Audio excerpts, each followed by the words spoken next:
I've studied successful people for 40 years, and though the diversity you find among them is astounding, I've found that they are all alike in one way: how they think.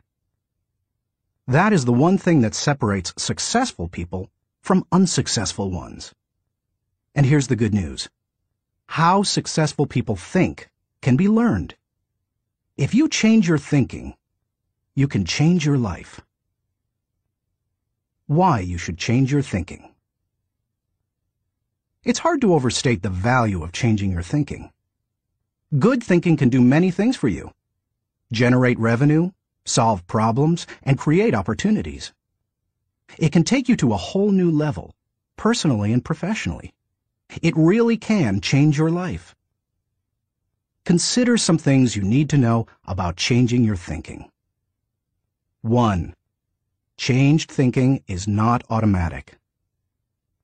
Sadly, a change in thinking doesn't happen on its own. Good ideas rarely go out and find someone. If you want to find a good idea, you must search for it. If you want to become a better thinker, you need to work at it. And once you begin to become a better thinker, the good ideas keep coming. In fact, the amount of good thinking you can do at any time depends primarily on the amount of good thinking you are already doing. 2. Changed thinking is difficult. When you hear someone say, "Now this is just off the top of my head," expect dandruff. The only people who believe thinking is easy are those who don't habitually engage in it. Nobel Prize-winning physicist Albert Einstein, one of the best thinkers who ever lived, asserted, "Thinking is hard work. That's why so few do it." Because thinking is so difficult, you want to use anything you can to help you improve the process. 3. Changed thinking is worth the investment. Author Napoleon Hill observed, "More gold has been mined from the thoughts of man than has ever been taken from the earth." When you take the time to learn how to change your thinking and become a better thinker, you are investing in yourself. Gold mines tap out. Stock markets crash. Real estate investments can go sour, but a human mind with the ability to think well is like a diamond mine that never runs out. It's priceless. How to become a better thinker. Do you want to master the process of good thinking? Do you want to be a better thinker tomorrow than you are today? Then you need to engage in an ongoing process that improves your thinking. I recommend you do the following. 1. Expose yourself to good input. Good thinkers always prime the pump of ideas. They always look for things to get the thinking process started, because what you put in always impacts what comes out. Read books, review trade magazines, listen to tapes, and spend time with good thinkers. And when something intrigues you, whether it's someone else's idea or the seed of an idea that you've come up with yourself, keep it in front of you. Put it in writing and keep it somewhere in your favorite thinking place to stimulate your thinking. 2. Expose yourself to good thinkers. Spend time with the right people. As I worked on this section and bounced my ideas off of some key people so that my thoughts would be stretched, I realized something about myself. All of the people in my life whom I consider to be close friends or colleagues are thinkers. Now, I love all people. I try to be kind to everyone I meet, and I desire to add value to as many people as I can through conferences, books, audio lessons, etc. But the people I seek out and choose to spend time with all challenge me with their thinking and their actions. They are constantly trying to grow and learn. That's true of my wife Margaret, my close friends, and the executives who run my companies. Every one of them is a good thinker. The writer of Proverbs observed that sharp people sharpen one another, just as iron sharpens iron. If you want to be a sharp thinker, be around sharp people. 3. choose to think good thoughts. To become a good thinker, you must become intentional about the thinking process. Regularly put yourself in the right place to think, shape, stretch, and land your thoughts. Make it a priority. Remember, thinking is a discipline. Recently, I had breakfast with Dan Cathy, the president of Chick-fil-A, a fast food chain headquartered in the Atlanta area. I told him that I was working on this book, and I asked him if he made thinking time a high priority. Not only did he say yes, but he told me about what he calls his thinking schedule. It helps him to fight the hectic pace of life that discourages intentional thinking.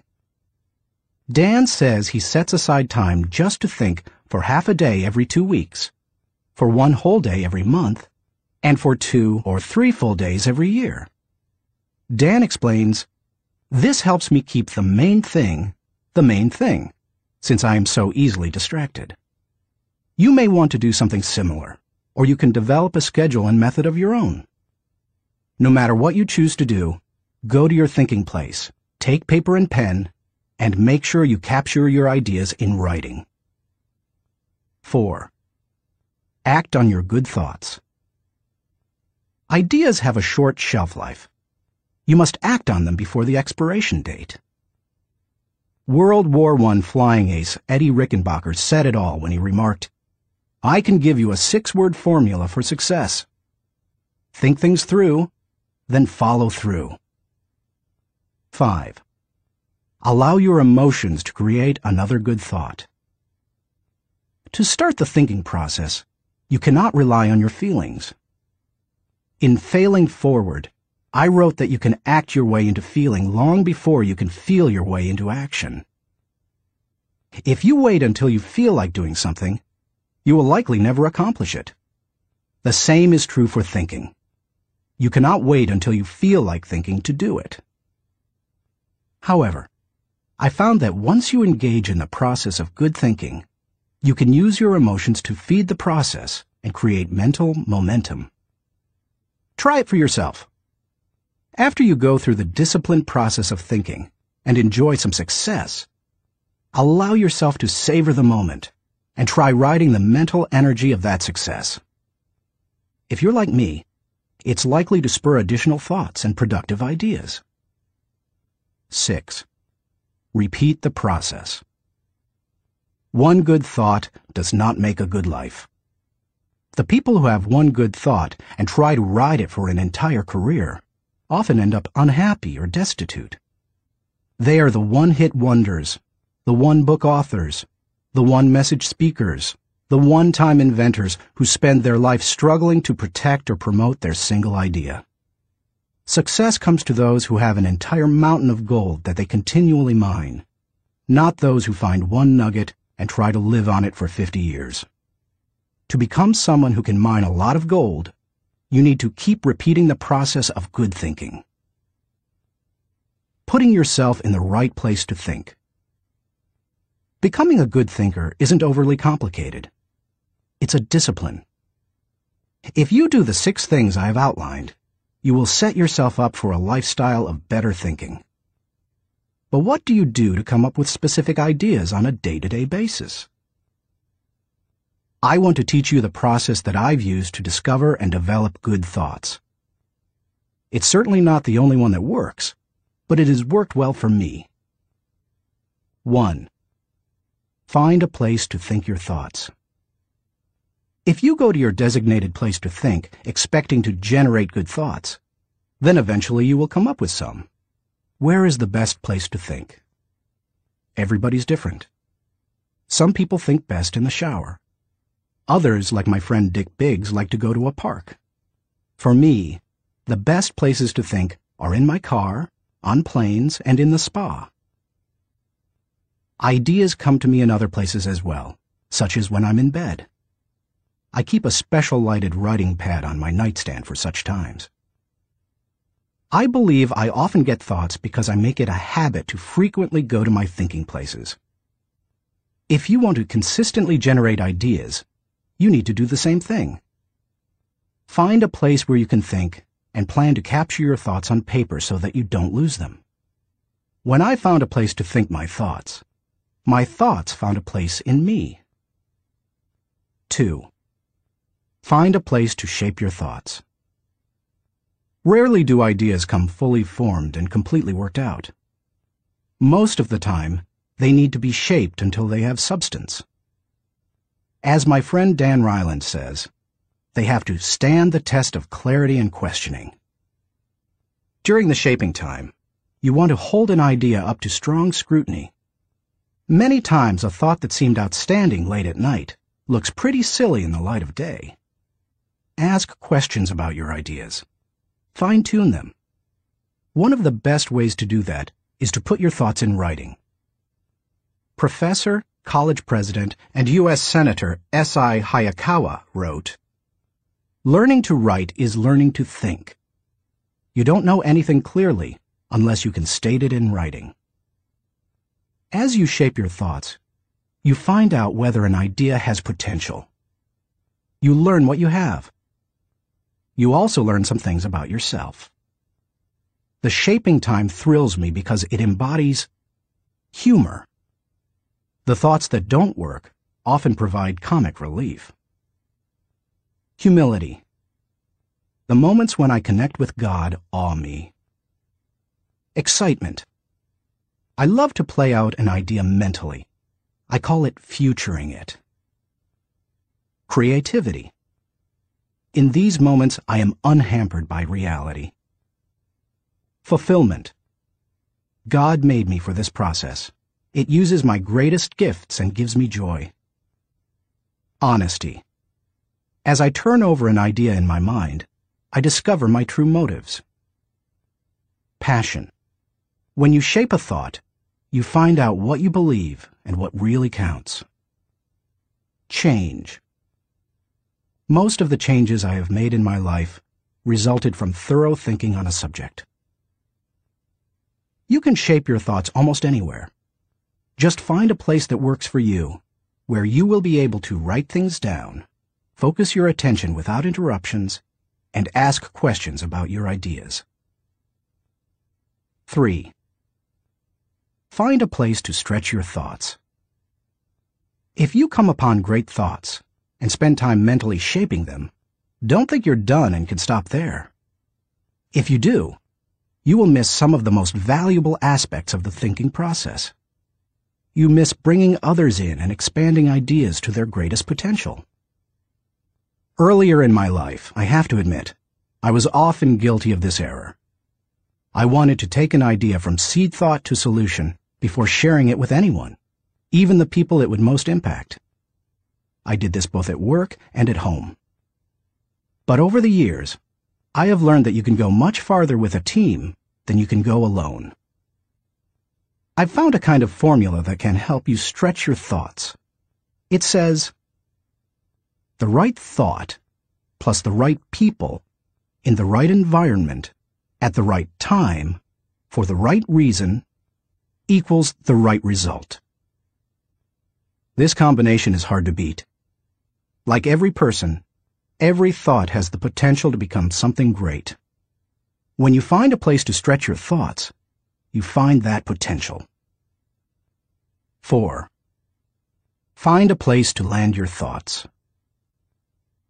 Author C.D. Jackson observes that great ideas need landing gear as well as wings. Any idea that remains only an idea doesn't make a great impact.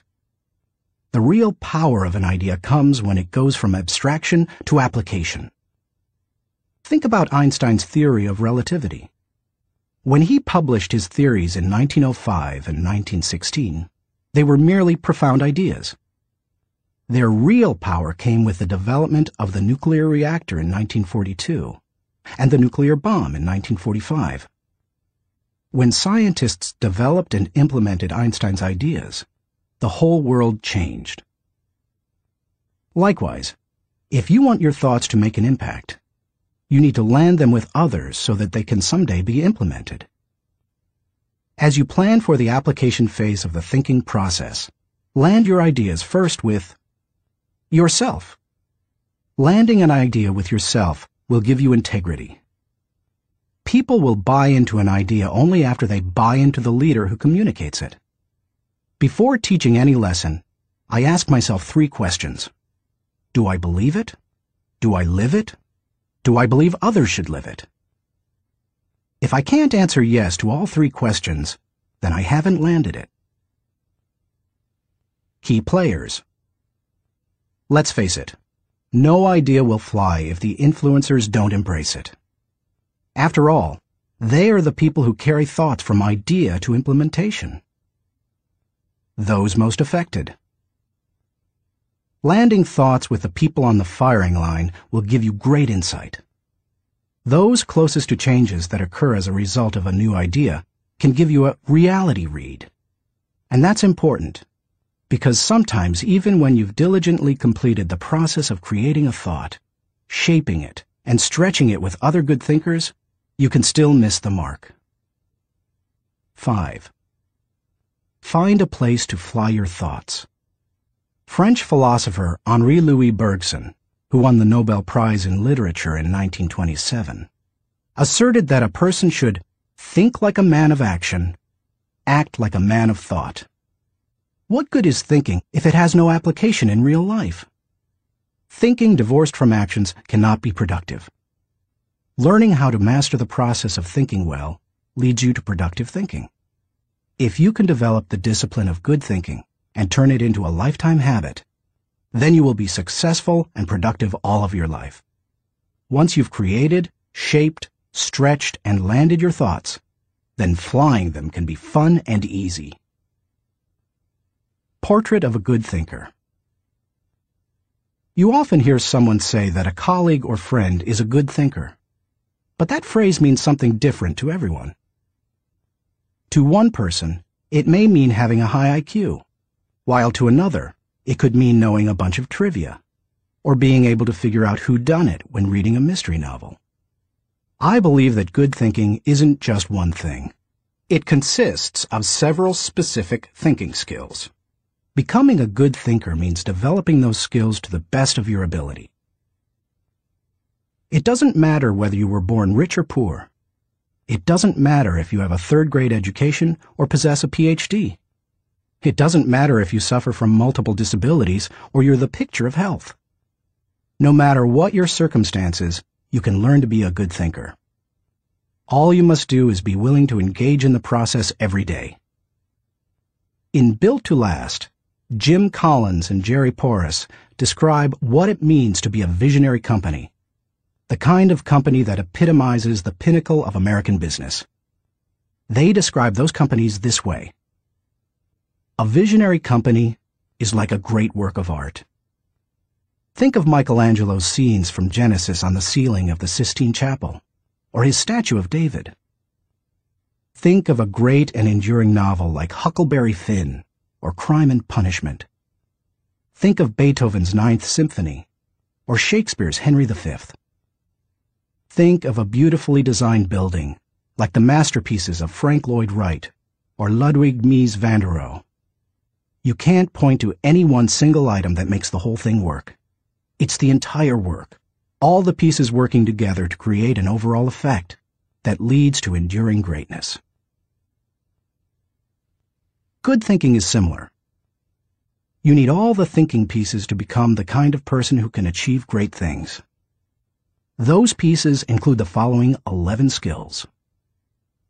Seeing the wisdom of big picture thinking. Unleashing the potential of focused thinking. Discovering the joy of creative thinking. Recognizing the importance of realistic thinking. Releasing the power of strategic thinking. Feeling the energy of possibility thinking. Embracing the lessons of reflective thinking. Questioning the acceptance of popular thinking. Encouraging the participation of shared thinking.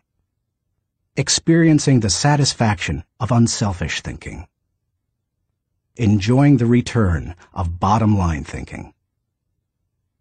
As you read the chapters dedicated to each kind of thinking, you will discover that they do not try to tell you what to think. They attempt to teach you how to think. As you become acquainted with each skill, you will find that some you do well, others you don't. Learn to develop each of those kinds of thinking, and you will become a better thinker. Master all that you can, including the process of shared thinking, which helps you compensate for your weak areas, and your life will change. How successful people think. Chapter 1. Cultivate big picture thinking. Where success is concerned, people are not measured in inches or pounds or college degrees or family background. They are measured by the size of their thinking. David Schwartz. Big picture thinking can benefit any person in any profession. When somebody like Jack Welch tells a GE employee that the ongoing relationship with a customer is more important than the sale of an individual product, he's reminding them of the big picture.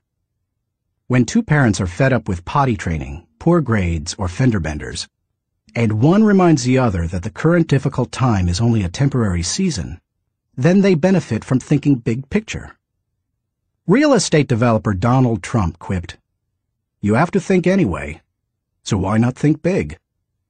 Big picture thinking brings wholeness and maturity to a person's thinking. It brings perspective. It's like making the frame of a picture bigger, in the process expanding not only what you can see, but what you are able to do. Spend time with big picture thinkers, and you will find that they learn continually. Big picture thinkers are never satisfied with what they already know. They are always visiting new places, reading new books, meeting new people, learning new skills.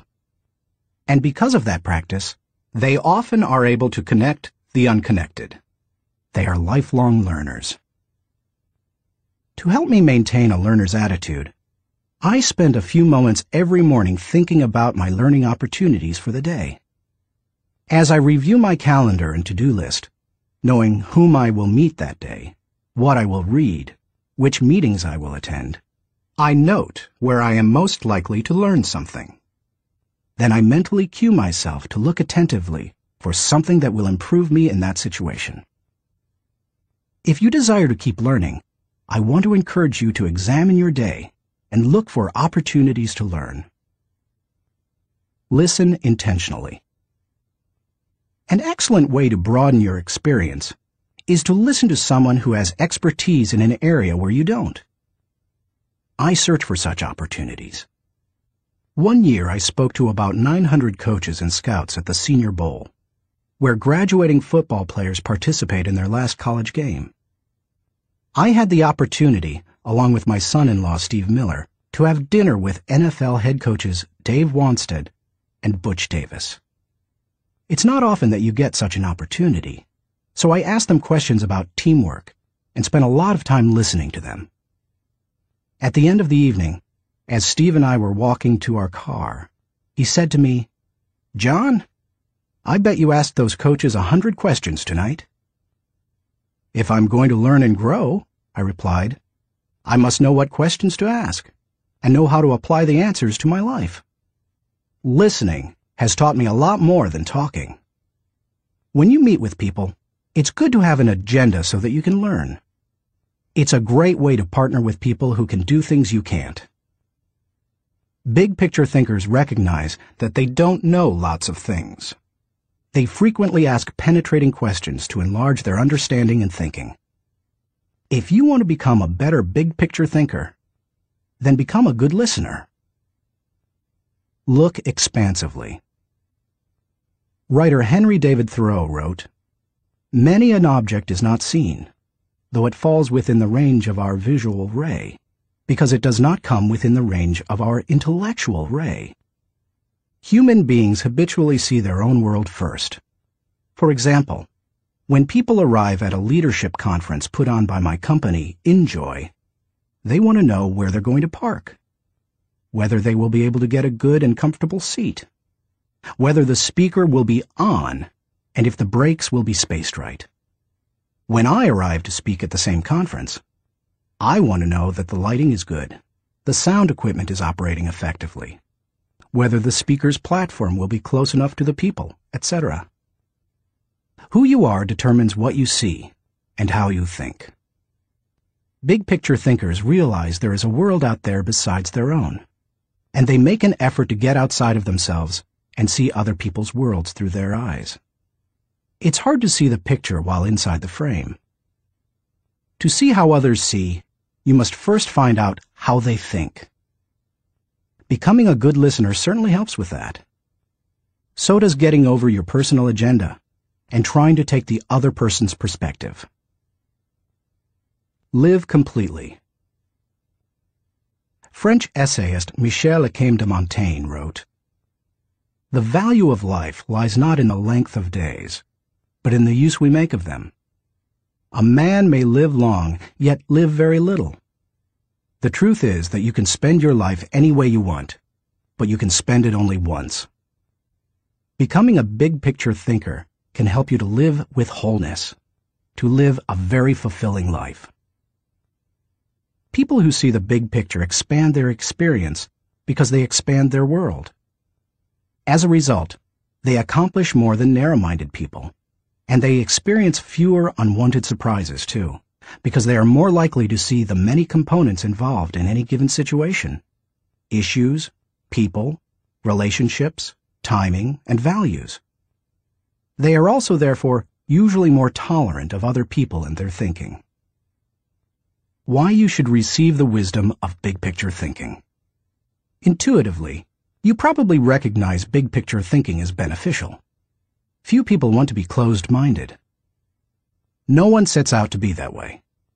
But just in case you're not completely convinced, consider several specific reasons why you should make the effort to become a better big-picture thinker. 1. Big-picture thinking allows you to lead. You can find many big-picture thinkers who aren't leaders, but you will find few leaders who are not big-picture thinkers. Leaders must be able to do many important things for their people. See the vision before their people do. They also see more of it. This allows them to size up situations, taking into account many variables. Leaders who see the big picture discern possibilities as well as problems to form a foundation to build the vision. Once leaders have done that, they can sketch a picture of where the team is going, including any potential challenges or obstacles. The goal of leaders shouldn't be merely to make their people feel good, but to help them be good and accomplish the dream. The vision, shown accurately, will allow leaders to show how the future connects with the past to make the journey more meaningful. When leaders recognize this need for connection and bridge it, then they can seize the moment when the timing is right. In leadership, when to move is as important as what you do. As Winston Churchill said, "There comes a special moment in everyone's life, a moment for which that person was born. When he seizes it, it is his finest hour." Whether building roads, planning a trip, or moving in leadership, big picture thinking allows you to enjoy more success. People who are constantly looking at the whole picture have the best chance of succeeding in any endeavor. 2. Big picture thinking keeps you on target. Thomas Fuller, chaplain to Charles II of England, observed, "He that is everywhere is nowhere." To get things done, you need focus. However, to get the right things done, you also need to consider the big picture. Only by putting your daily activities in the context of the big picture will you be able to stay on target. As Alvin Toffler says, you've got to think about big things while you're doing small things, so that all the small things go in the right direction. 3. Big picture thinking allows you to see what others see. One of the most important skills you can develop in human relations is the ability to see things from the other person's point of view. It's one of the keys to working with clients, satisfying customers, maintaining a marriage, rearing children, helping those who are less fortunate, etc. All human interactions are enhanced by the ability to put yourself in another person's shoes. How? Look beyond yourself, your own interests, and your own world. When you work to consider an issue from every possible angle, examine it in the light of another's history, discover the interests and concerns of others, and try to set aside your own agenda, you begin to see what others see. And that is a powerful thing. 4. Big picture thinking promotes teamwork. If you participate in any kind of team activity, then you know how important it is that team members see the whole picture, not just their own part. Anytime a person doesn't know how his work fits with that of his teammates, then the whole team is in trouble. The better the grasp team members have of the big picture, the greater their potential to work together as a team. 5. Big picture thinking keeps you from being caught up in the mundane. Let's face it, some aspects of everyday life are absolutely necessary but thoroughly uninteresting. Big picture thinkers don't let the grind get to them because they don't lose sight of the all-important overview. They know that the person who forgets the ultimate is a slave to the immediate. 6. Big picture thinking helps you to chart uncharted territory. Have you ever heard the expression, "We'll cross that bridge when we come to it"? That phrase undoubtedly was coined by someone who had trouble seeing the big picture. The world was built by people who crossed bridges in their minds long before anyone else did. The only way to break new ground or move into uncharted territory is to look beyond the immediate and see the big picture. How to acquire the wisdom of big picture thinking. If you desire to seize new opportunities and open new horizons, then you need to add big picture thinking to your abilities. To become a good thinker, better able to see the big picture, keep in mind the following suggestions. 1. Don't strive for certainty. Big picture thinkers are comfortable with ambiguity. They don't try to force every observation or piece of data into pre-formulated mental cubbyholes. They think broadly and can juggle many seemingly contradictory thoughts in their minds. If you want to cultivate the ability to think big picture, then you must get used to embracing and dealing with complex and diverse ideas. 2. Learn from every experience. Big picture thinkers broaden their outlook by striving to learn from every experience. They don't rest on their successes, they learn from them. More importantly, they learn from their failures. They can do that because they remain teachable. Varied experiences, both positive and negative, help you see the big picture. The greater the variety of experience and success, the more potential to learn you have. If you desire to be a big picture thinker, then get out there and try a lot of things. Take a lot of chances, and take time to learn after every victory or defeat. 3. Gain insight from a variety of people. Big picture thinkers learn from their experiences, but they also learn from experiences they don't have. That is, they learn by receiving insight from others, from customers, employees, colleagues, and leaders. If you desire to broaden your thinking and see more of the big picture, then seek out counselors to help you. But be wise in whom you ask for advice. Gaining insight from a variety of people doesn't mean stopping anyone and everyone in hallways and grocery store lines and asking what they think about a given subject. Be selective.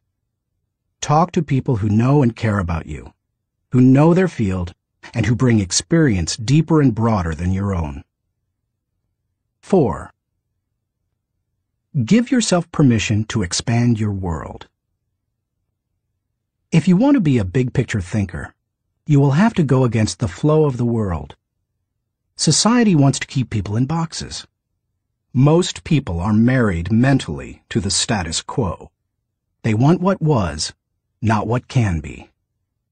They seek safety in simple answers. To think big picture, you need to give yourself permission to go a different way, to break new ground, to find new worlds to conquer. And when your world does get bigger, you need to celebrate. Never forget there is more out there in the world than what you've experienced.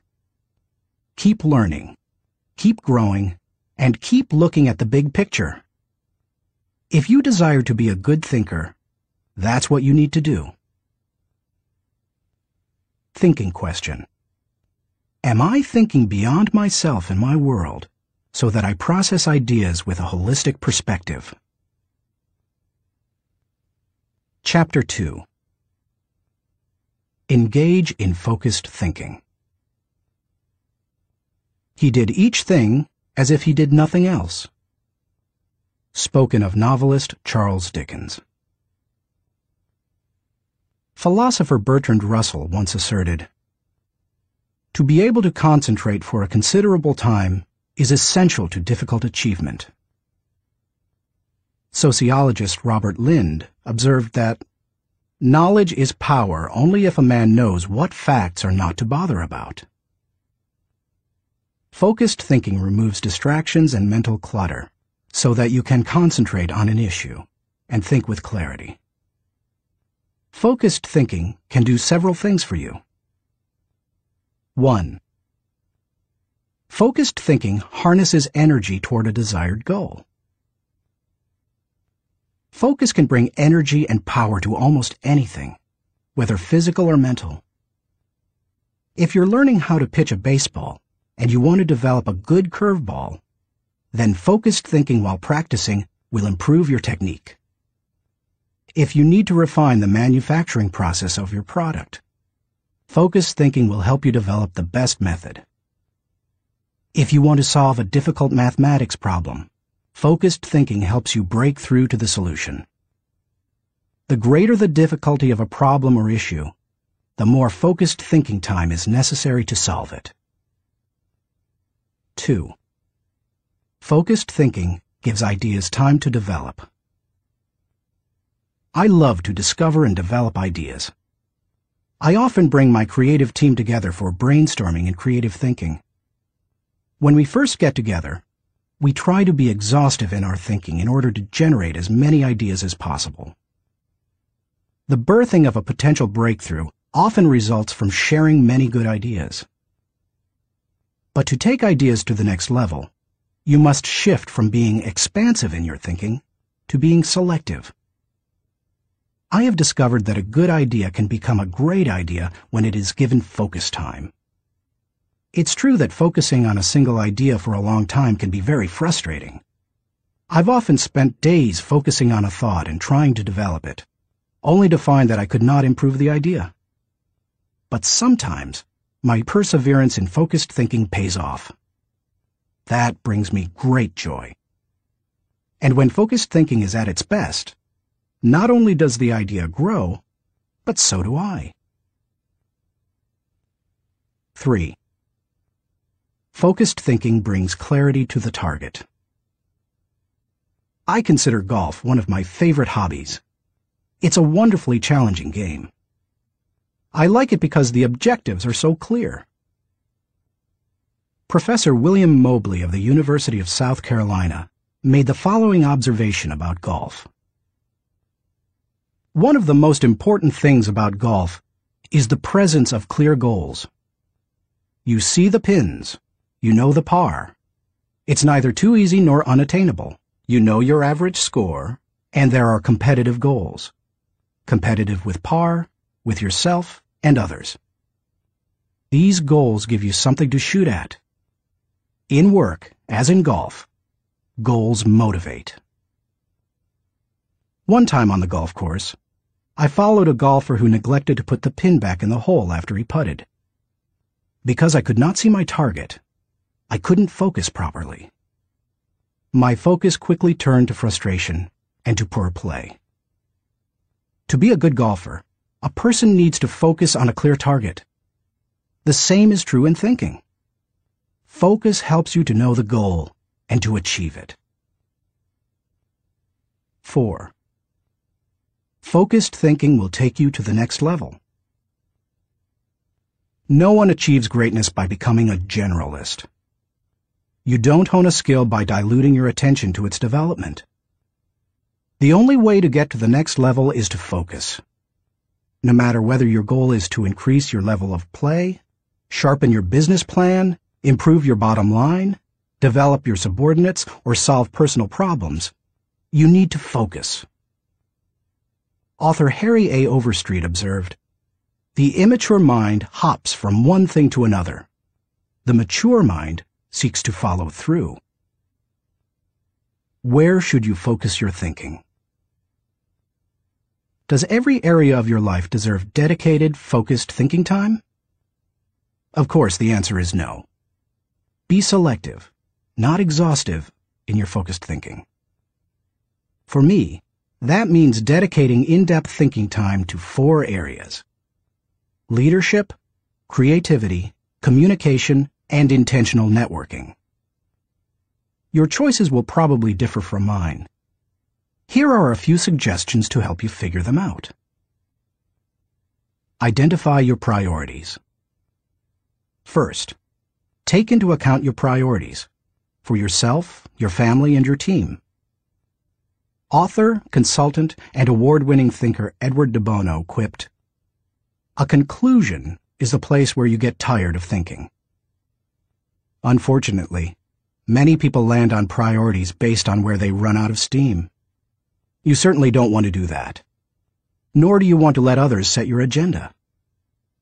There are many ways to determine priorities. If you know yourself well, begin by focusing on your strengths, the things that make best use of your skills and God-given talents. You might also focus on what brings the highest return and reward. Do what you enjoy most and do best. You could use the 80-20 rule. Give 80% of your effort to the top 20%, most important, activities. Another way is to focus on exceptional opportunities that promise a huge return. It comes down to this. Give your attention to the areas that bear fruit. Discover your gifts. Not all people are self-aware and have a good handle on their own skills, gifts, and talents. They are a little like the comic strip character Charlie Brown. One day after striking out in a baseball game, he says, "Rats! I'll never be a big league player. I just don't have it. All my life I've dreamed of playing in the big leagues, but I'll never make it." To which Lucy replies, "Charlie Brown, you're thinking too far ahead. What you need to do is set more immediate goals for yourself."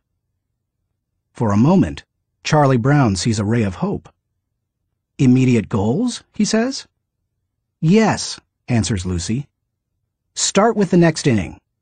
When you go out to pitch, see if you can walk out to the mound without falling down." I've met many individuals who grew up in a household full of Lucys.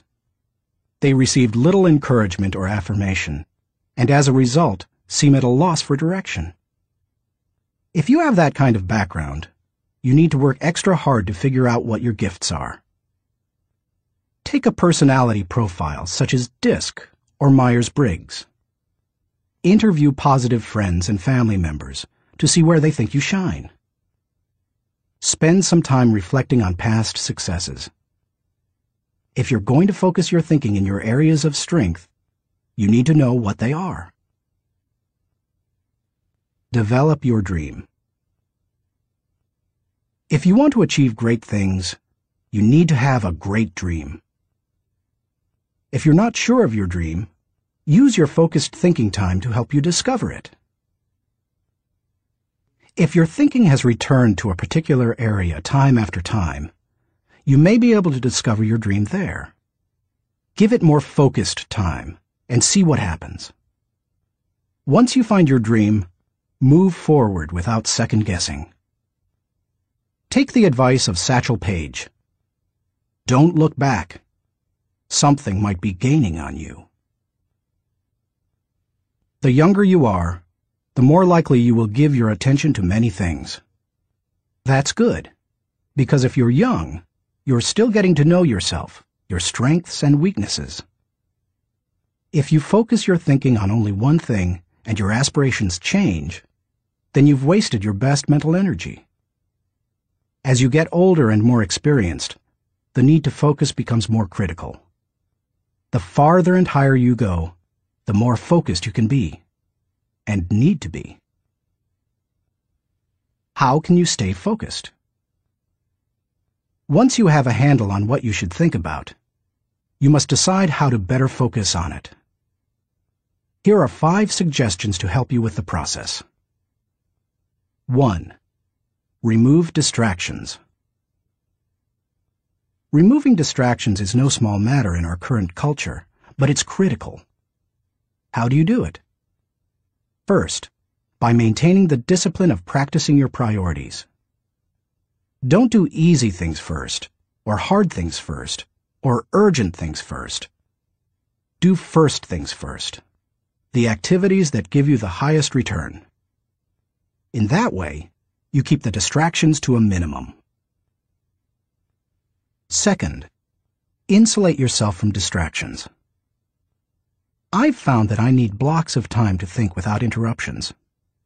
I've mastered the art of making myself unavailable when necessary and going off to my thinking place so that I can work without interruptions.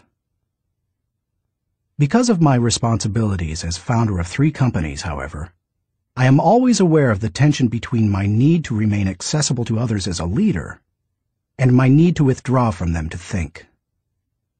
The best way to resolve the tension is to understand the value of both activities. Walking slowly through the crowd allows me to connect with people and know their needs. Withdrawing from the crowd allows me to think of ways to add value to them. My advice to you is to place value on and give attention to both. If you naturally withdraw, then make sure to get out among people more often. If you're always on the go and rarely withdraw for thinking time, then remove yourself periodically so that you can unleash the potential of focused thinking. And wherever you are, be there. 2. Make time for focused thinking. Once you have a place to think, you need the time to think. Because of the fast pace of our culture, people tend to multitask, but that's not always a good idea. Switching from task to task can cost you up to 40% efficiency. According to researchers, if you're trying to accomplish many things at the same time, you'll get more done by focusing on one task at a time, not by switching constantly from one task to another. Years ago, I realized that my best thinking time occurs in the morning. Whenever possible, I reserve my mornings for thinking and writing. One way to gain time for focused thinking is to impose upon yourself a rule that one company implemented. Don't allow yourself to look at email until after 10 a.m. Instead, focus your energies on your number 1 priority. Put non-productive time wasters on hold so that you can create thinking time for yourself. 3. Keep items of focus before you. Ralph Waldo Emerson, the great transcendental thinker, believed, concentration is the secret of strength in politics, in war, in trade, in short, in all management of human affairs. To help me concentrate on the things that matter, I work to keep important items before me. One way is to ask my assistant, Linda Eggers, to keep bringing it up, asking me about it, giving me additional information in reference to it. I'll also keep a file or page on my desk so that I see it every day as I work. That strategy has successfully helped me for 30 years to stimulate and sharpen ideas. If you've never done it, I recommend that you try it. I'll tell you more about it in the section on reflective thinking. 4. Set goals. I believe goals are important. The mind will not focus until it has clear objectives. But the purpose of goals is to focus your attention and give you direction. not to identify a final destination. As you think about your goals, note that they should be clear enough to be kept in focus, close enough to be achieved, helpful enough to change lives. Those guidelines will get you going. And be sure to write down your goals. If they're not written, I can almost guarantee that they're not focused enough. And if you really want to make sure they're focused, take the advice of David Belasco, who says, "If you can't write your idea on the back of my business card, you don't have a clear idea." Even if you look back years from now and think your goals were too small, they will have served their purpose if they provide you with direction. 5. Question your progress. Take a good look at yourself from time to time to see whether you are actually making progress. That is the most accurate measure of whether you are making the best use of focused thinking. Ask yourself, am I seeing a return for my investment of focused thinking time? Is what I am doing getting me closer to my goals? Am I headed in a direction that helps me to fulfill my commitments, maintain my priorities, and realize my dreams? What are you giving up to go up? No one can go to the highest level and remain a generalist. My dad used to say, "Find the one thing you do well and don't do anything else." I've found that to do well at a few things, I've had to give up many things. As I worked on this chapter, I spent some time reflecting on the kinds of things I've given up. Here are the main ones. I can't know everyone. I love people, and I'm outgoing. Put me into a room full of people and I feel energized. So it goes against my grain to restrict myself from spending time with lots of people. To compensate for that, I've done a couple of things. First, I've chosen a strong inner circle of people. They not only provide tremendous professional help, but they also make life's journey much more pleasant. Second, I ask certain friends to catch me up on what's happening in the lives of other friends. I usually do that when I'm traveling and can't block out the time I would need for focused thinking. I can't do everything. There are only a few exceptional opportunities in any person's lifetime. That's why I strive for excellence in a few things, rather than a good performance in many. That's cost me. Because of my workload, I also have to skip doing many things that I would love to do. For example, every week I hand off projects that I think would be fun to do myself. I practice the 10-80-10 principle with the people to whom I'm delegating a task. I help with the first 10% by casting vision, laying down parameters, providing resources, and giving encouragement. Then, once they've done the middle 80%, I come alongside them again and help them take whatever it is the rest of the way, if I can. I call it putting the cherry on top. I can't go everywhere. Every conference speaker and author has to travel a lot. Before I began doing much speaking, that seemed like a glamorous life. But after logging several million miles, I know what kind of a toll it can take. Ironically, I still love traveling for pleasure with my wife Margaret. It's one of our great joys. She and I could take 10 vacations a year and enjoy every one of them. Yet we can't because so much of my time is consumed doing what I was called to do. Help people to grow personally and to develop as leaders. I can't be well-rounded. Being focused also keeps me from being well-rounded. I tell people, 99% of everything in life I don't need to know about. I try to focus on the 1% that gives me the highest return. And of the remaining 99, Margaret keeps me aware of whatever I need to know. It's one of the ways I keep from getting totally out of balance in my life. Being willing to give up some of the things you love in order to focus on what has the greatest impact isn't an easy lesson to learn. But the earlier you embrace it, the sooner you can dedicate yourself to excellence in what matters most. Thinking question. Am I dedicated to removing distractions and mental clutter so that I can concentrate with clarity on the real issue? Chapter 3. Harness Creative Thinking. The joy is in creating, not maintaining. Vince Lombardi, NFL Hall of Fame coach.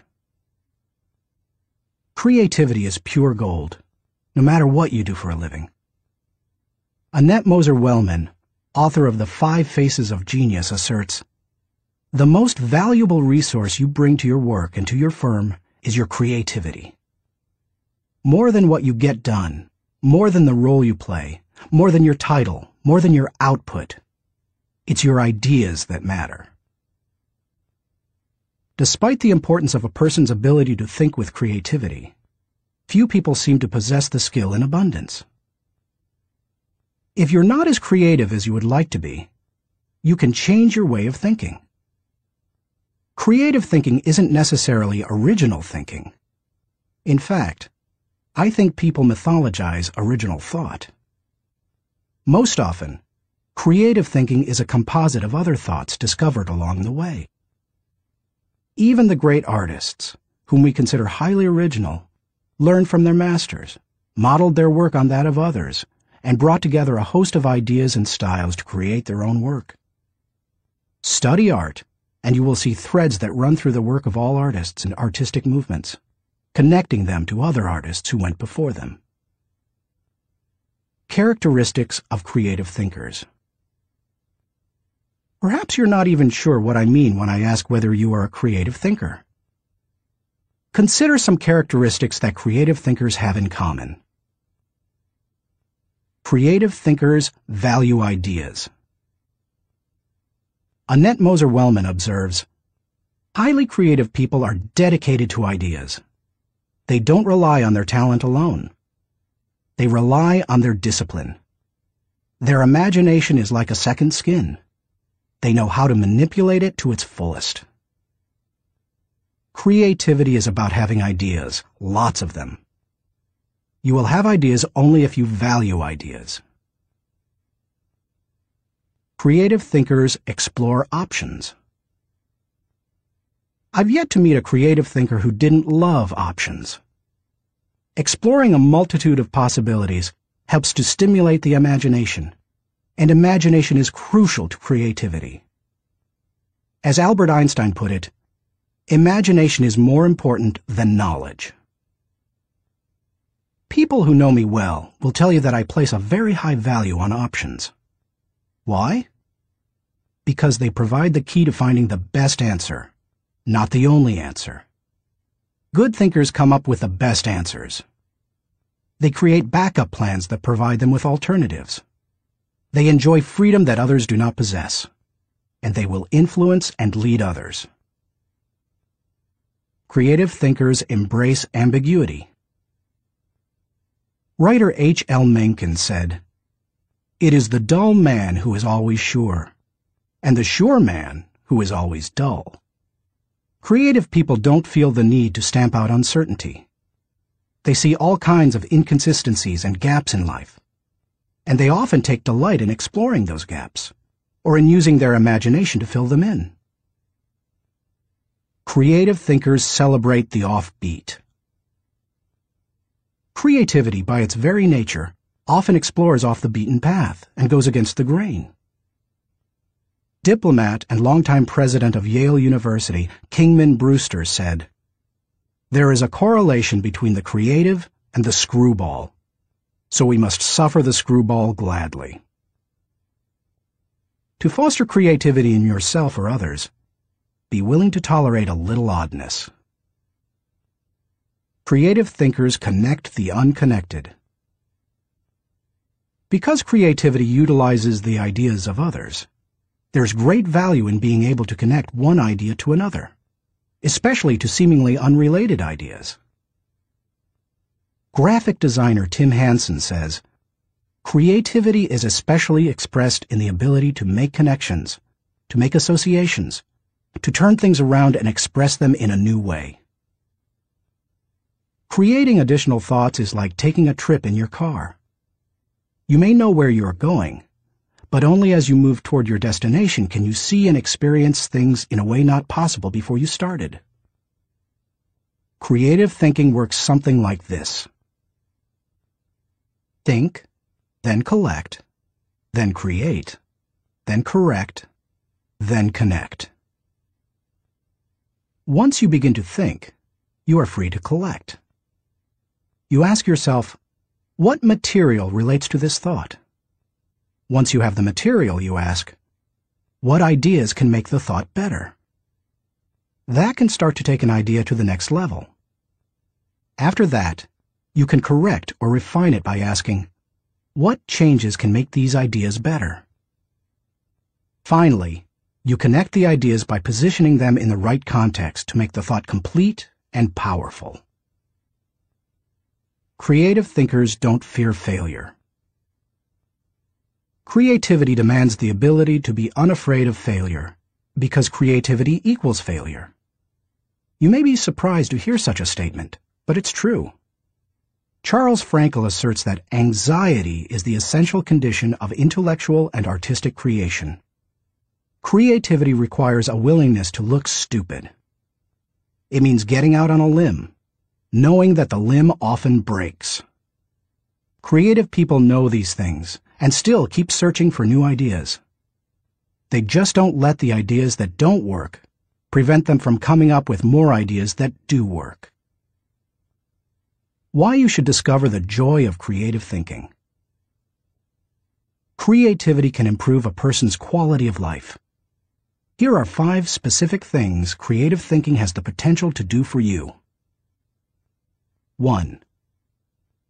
Creative thinking adds value to everything. Wouldn't you enjoy a limitless reservoir of ideas that you could draw upon at any time? That's what creative thinking gives you. For that reason, no matter what you are currently able to do, creativity can increase your capabilities. Creativity is being able to see what everybody else has seen and think what nobody else has thought, so that you can do what nobody else has done. Sometimes, creative thinking lies along the lines of invention, where you break new ground. Other times, it moves along the lines of innovation, which helps you to do old things in a new way. But either way, it's seeing the world through sufficiently new eyes so that new solutions appear.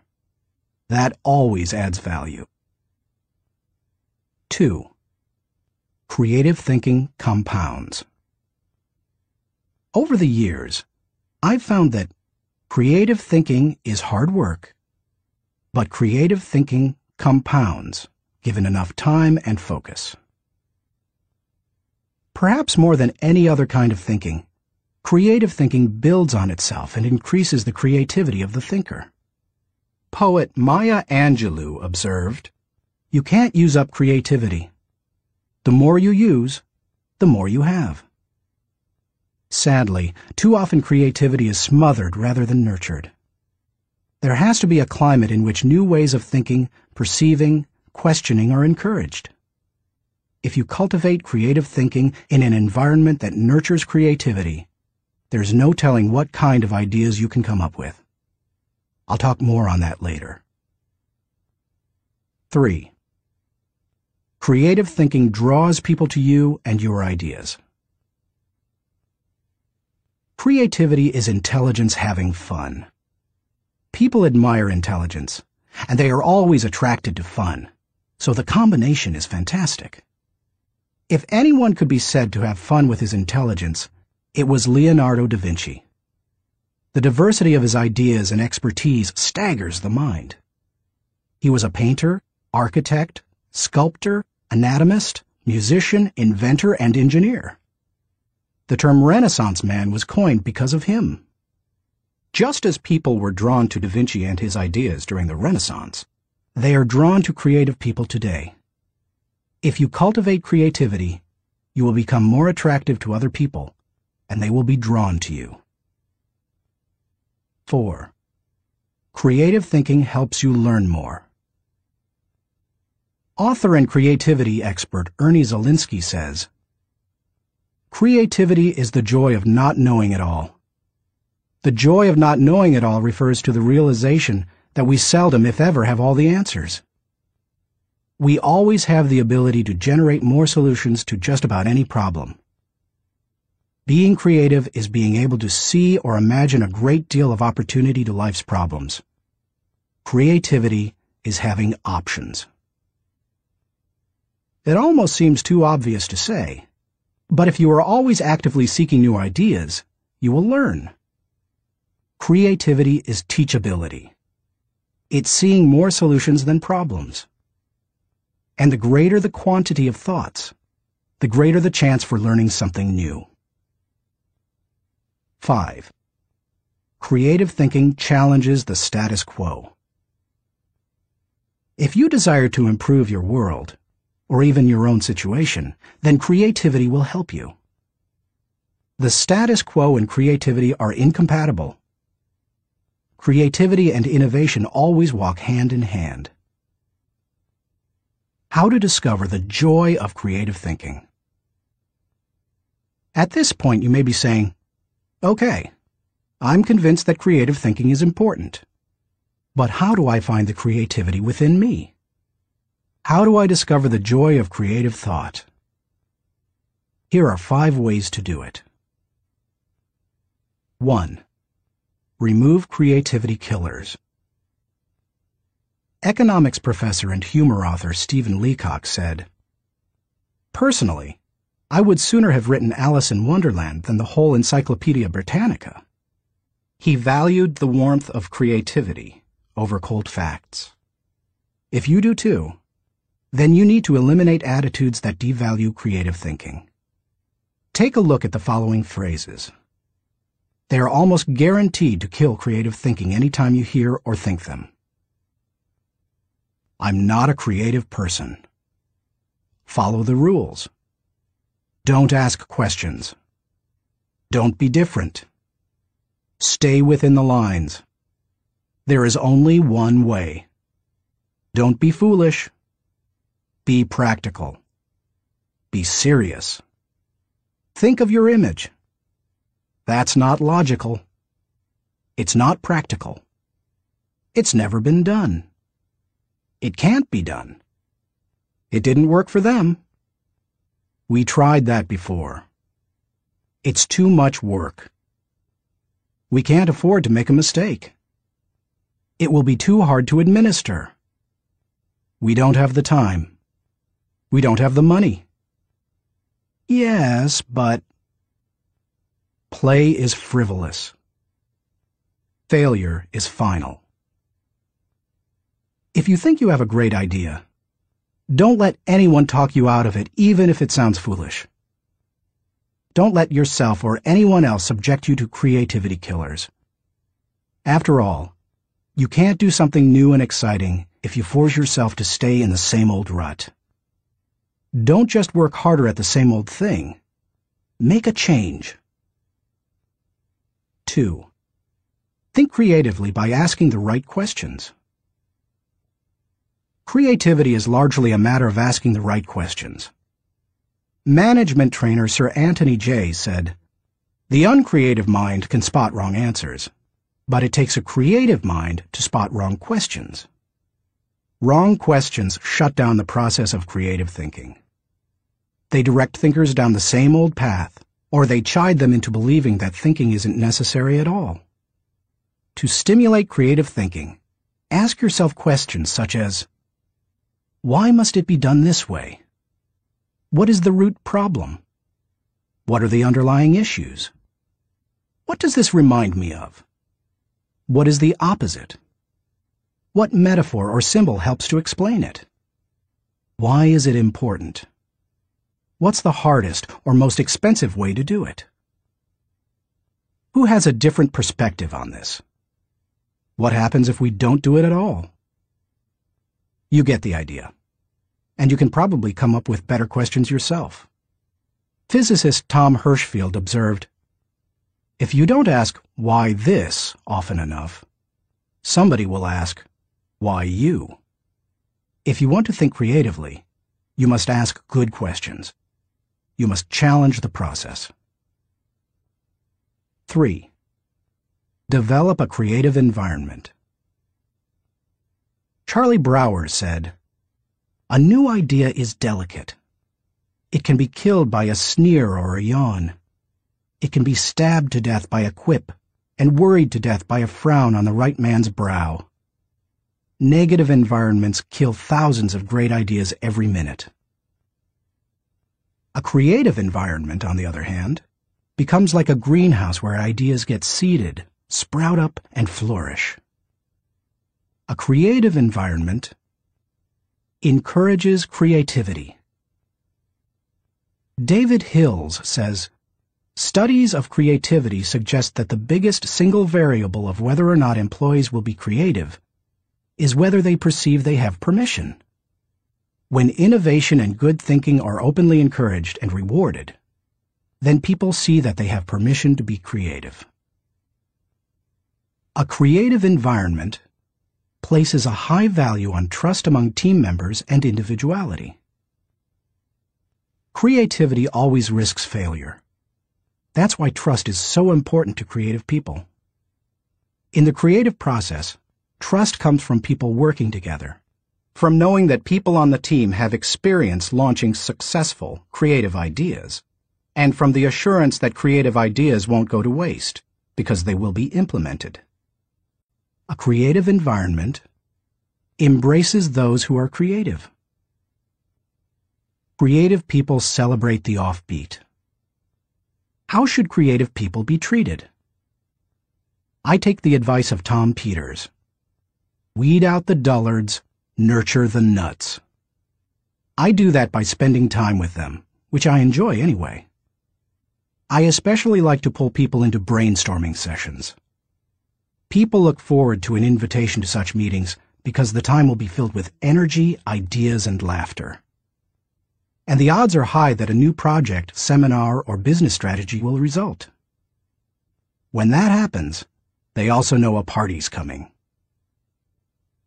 A creative environment focuses on innovation, not just invention. Sam Weston, creator of the popular action figure G.I. Joe, said, "Truly groundbreaking ideas are rare, but you don't necessarily need one to make a career out of creativity." My definition of creativity is the logical combination of two or more existing elements that result in a new concept. The best way to make a living with your imagination is to develop innovative applications, not imagine completely new concepts. Creative people say, "Give me a good idea, and I'll give you a better idea." A creative environment is willing to let people go outside the lines. Most people automatically stay within lines, even if those lines have been arbitrarily drawn or are terribly out of date.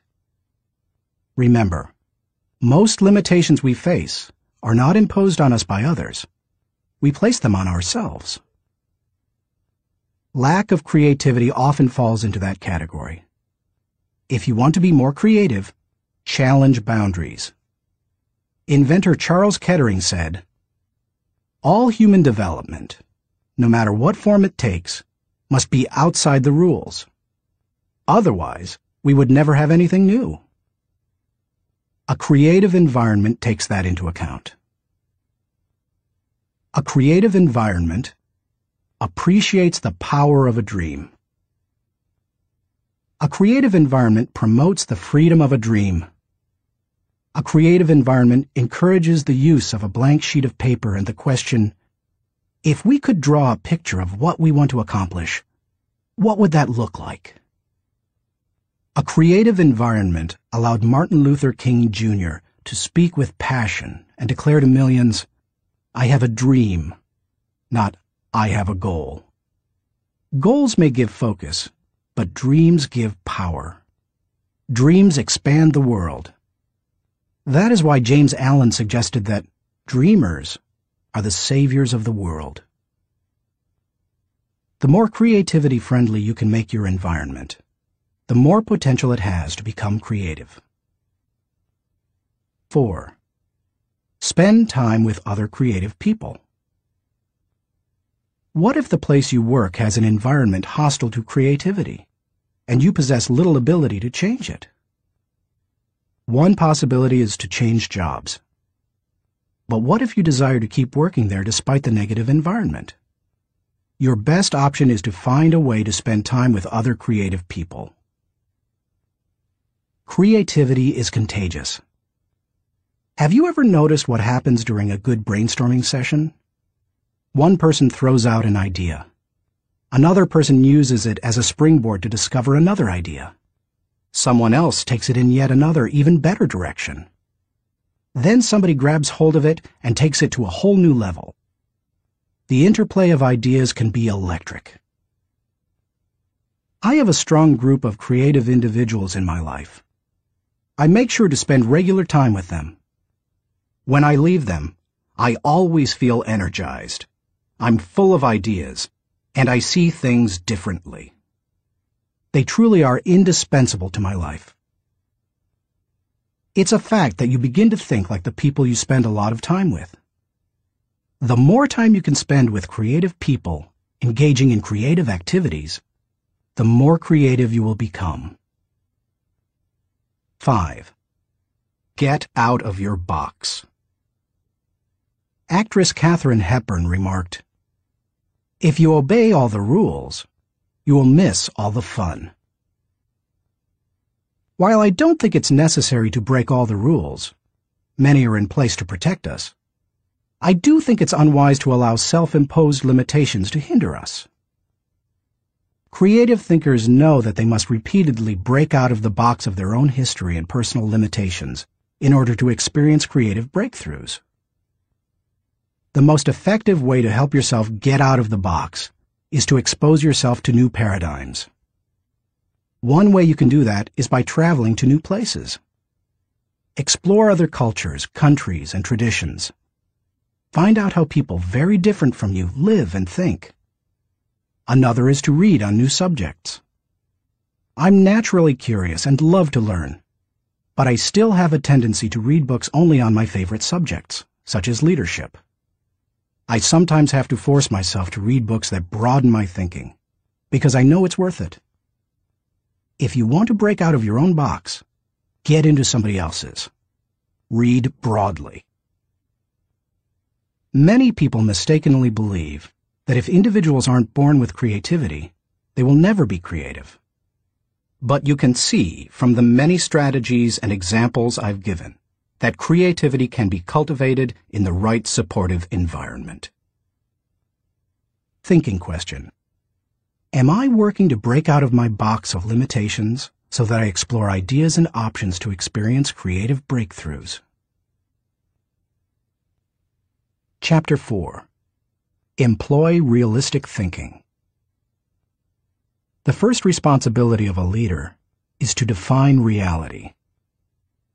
Max Dupree, Chairman of the Board of Herman Miller Incorporated. As anyone knows who's been out of school for a few years, there's usually a huge gap between a college education and the reality of the working world.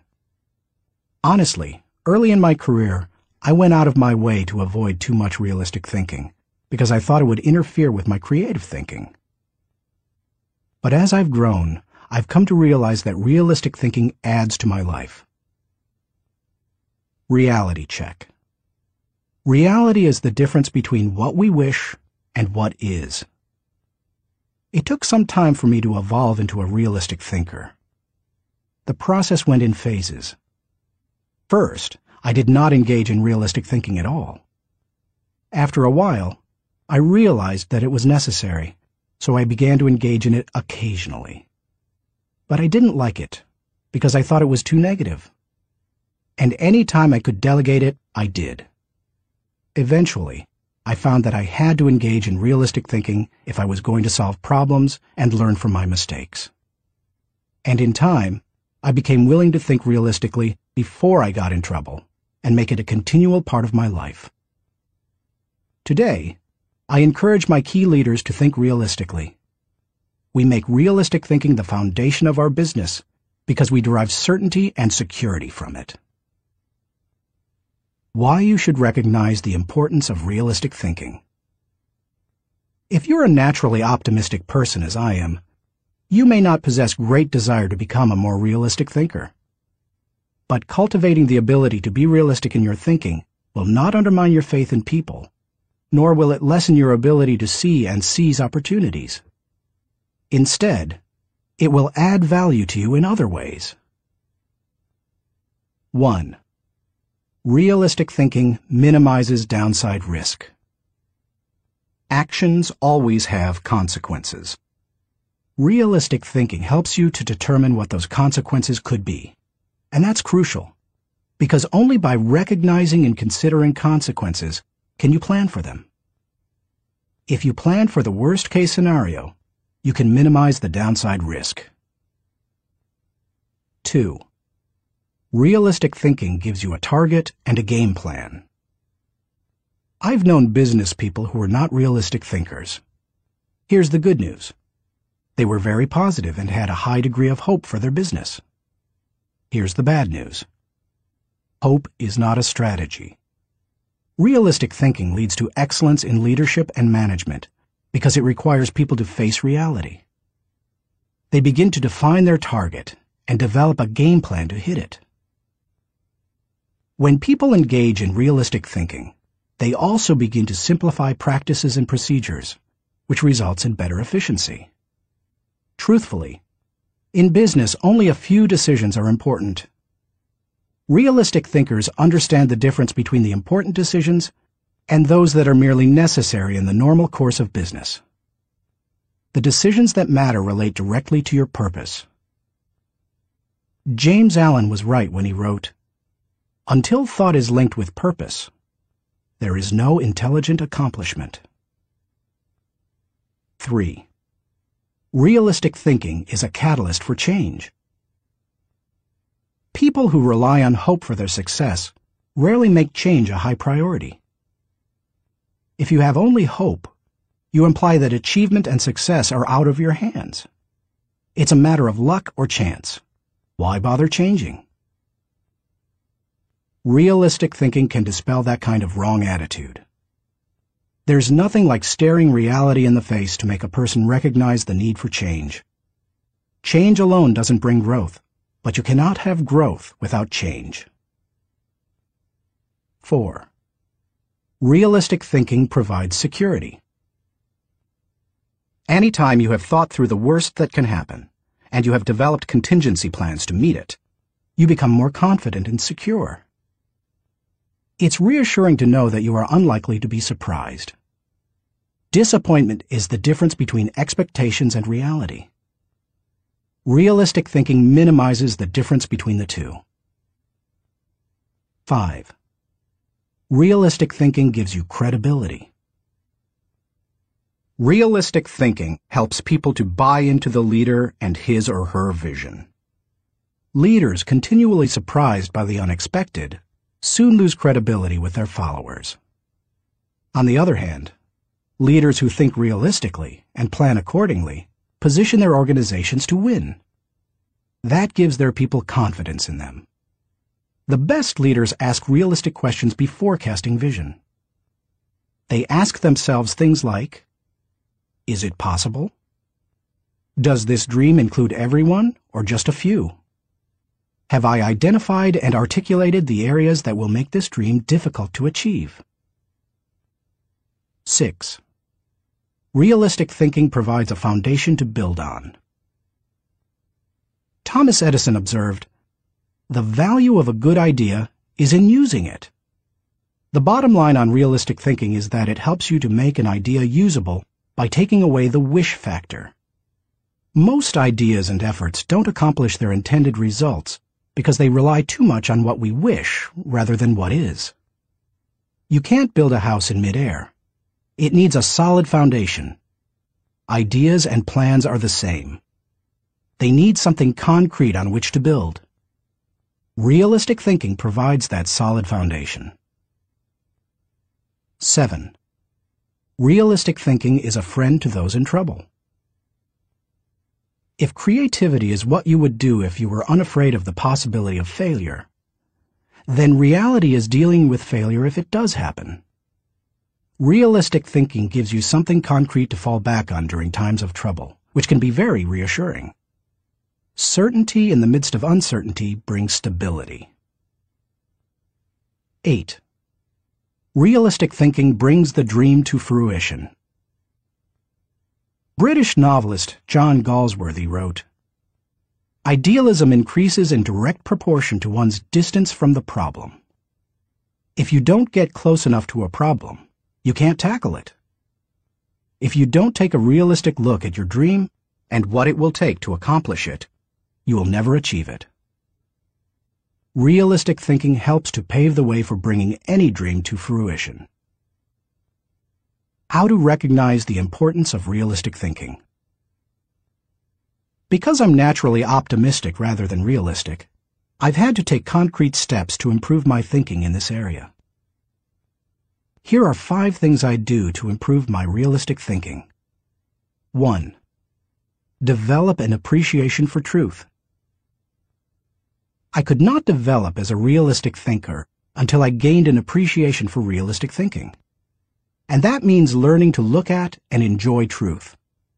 President Harry S. Truman said, "I never give 'em hell. I just tell the truth, and they think it is hell." That's the way many people react to truth. People tend to exaggerate their success and minimize their failures or deficiencies. They live according to Ruckert's law, believing there is nothing so small that it can't be blown out of proportion. Unfortunately, many people today could be described by a quote from Winston Churchill. "Men occasionally stumble over the truth, but most pick themselves up and hurry off as if nothing has happened." More recently, television journalist Ted Koppel observed, "Our society finds truth too strong a medicine to digest undiluted. In its purest form, truth is not a polite tap on the shoulder. It is a howling reproach." In other words, the truth will set you free, but first, it will make you angry. If you want to become a realistic thinker, however, you need to get comfortable dealing with the truth and face up to it. 2. Do your homework. The process of realistic thinking begins with doing your homework. You must first get the facts. Former governor, congressman, and ambassador Chester Bowles said, "When you approach a problem, strip yourself of preconceived opinions and prejudice. Assemble and learn the facts of the situation. Make the decision which seems to you to be the most honest, and then stick to it. It doesn't matter how sound your thinking is if it's based on faulty data or assumptions. You can't think well in the absence of facts, or in the presence of poor information. You can also find out what others have done in similar circumstances. Remember, your thinking doesn't necessarily have to be original. It just has to be solid. Why not learn all you can from good thinkers who have faced similar situations in the past? Some of my best thinking has been done by others. 3. Think through the pros and cons. There's nothing like taking the time to really examine the pros and cons of an issue to give you a strong dose of reality. It rarely comes down to simply choosing the course of action with the greatest number of pros, because all pros and cons do not carry equal weight. But that's not the value of the exercise anyway. Rather, it helps you to dig into the facts, examine an issue from many angles, and really count the cost of a possible course of action. 4. Picture the worst-case scenario. The essence of realistic thinking is discovering, picturing, and examining the worst-case scenario. Ask yourself questions such as, what if sales fall short of projections? What if revenue hits rock bottom? Not an optimist's rock bottom, but real rock bottom. What if we don't win the account? What if the client doesn't pay us? What if we have to do the job short-handed? What if our best player gets sick? What if all the colleges reject my application? What if the market goes belly up? What if the volunteers quit? What if nobody shows up? You get the idea. The point is that you need to think about worst-case possibilities, whether you are running a business, leading a department, pastoring a church, coaching a team, or planning your personal finances. Your goal isn't to be negative or to expect the worst, just to be ready for it in case it happens. That way, you give yourself the best chance for a positive result, no matter what. If you picture the worst case and examine it honestly, then you really have experienced a reality check. You're ready for anything. As you do that, take the advice of Charles Hole, who advised, "Deliberate with caution, but act with decision, and yield with graciousness, or oppose with firmness." 5. Align your thinking with your resources. One of the keys to maximizing realistic thinking is aligning your resources with your objectives. Looking at pros and cons and examining worst-case scenarios will make you aware of any gaps between what you desire and what really is. Once you know what those gaps are, you can use your resources to fill them. After all, that's what resources are for. Super Bowl, Superdome, Super Security. Our country received lessons in realistic thinking following the tragedy of September 11th, 2001. The destruction of the World Trade Center buildings in New York City far surpassed any worst-case scenarios that anyone might have envisioned. In the wake of that event, we now find that we don't have the luxury of avoiding or neglecting realistic thinking. I was reminded of that on Sunday, February 3rd, 2002, when I attended the Super Bowl in New Orleans, Louisiana. I had been to the big game twice before to root for the home team, first San Diego and later Atlanta, and had seen both teams lose. But I had never been to a game like this. The occasion had been designated a national security special event. That meant that the U.S. Secret Service would be overseeing it. Military personnel would work with local law enforcement, and security would be of the highest caliber. The Secret Service brought in several hundred agents and secured the area. In preparation for the game, access to the Superdome was highly restricted, with intensified screening. Officials blocked off roads, closed the nearby interstate, and designated the area a no-fly zone. We arrived early at the Dome. Officials suggested fans arrive up to 5 hours ahead of game time, and we immediately saw evidence of the precautionary measures. 8-foot fences surrounded the whole area, and concrete barriers prevented unauthorized vehicles from getting close to the building. We could see sharpshooters positioned at various locations, including on the roof of some adjacent buildings. When we reached a gate, police officers and security personnel patted us down and examined everyone's belongings. After that, they directed us to go through metal detectors. Only then did they allow us into the stadium. That's all well and good, you may be saying, but what would have happened had there been a terrorist attack? The Secret Service had that covered too, because they had prepared for the worst-case scenario. Evacuation plans had been put into place, and personnel at the Superdome had been drilled to make sure everyone knew what to do in case of an emergency. New Orleans Mayor Mark Morial said the day before the Super Bowl, "We want to send a message to all visitors that New Orleans is going to be the safest place in America." We got the message. We didn't feel the least bit worried. That's what happens when leaders recognize the importance of realistic thinking. Thinking question. Am I building a solid mental foundation on facts so that I can think with certainty? Chapter 5. Utilize strategic thinking. Most people spend more time planning their summer vacation than planning their lives. Source unknown. When you hear the words strategic thinking, what comes to mind? Do visions of business plans dance in your head? Do you conjure up marketing plans, the kind that can turn a company around? Perhaps you contemplate global politics, or you recall some of history's greatest military campaigns.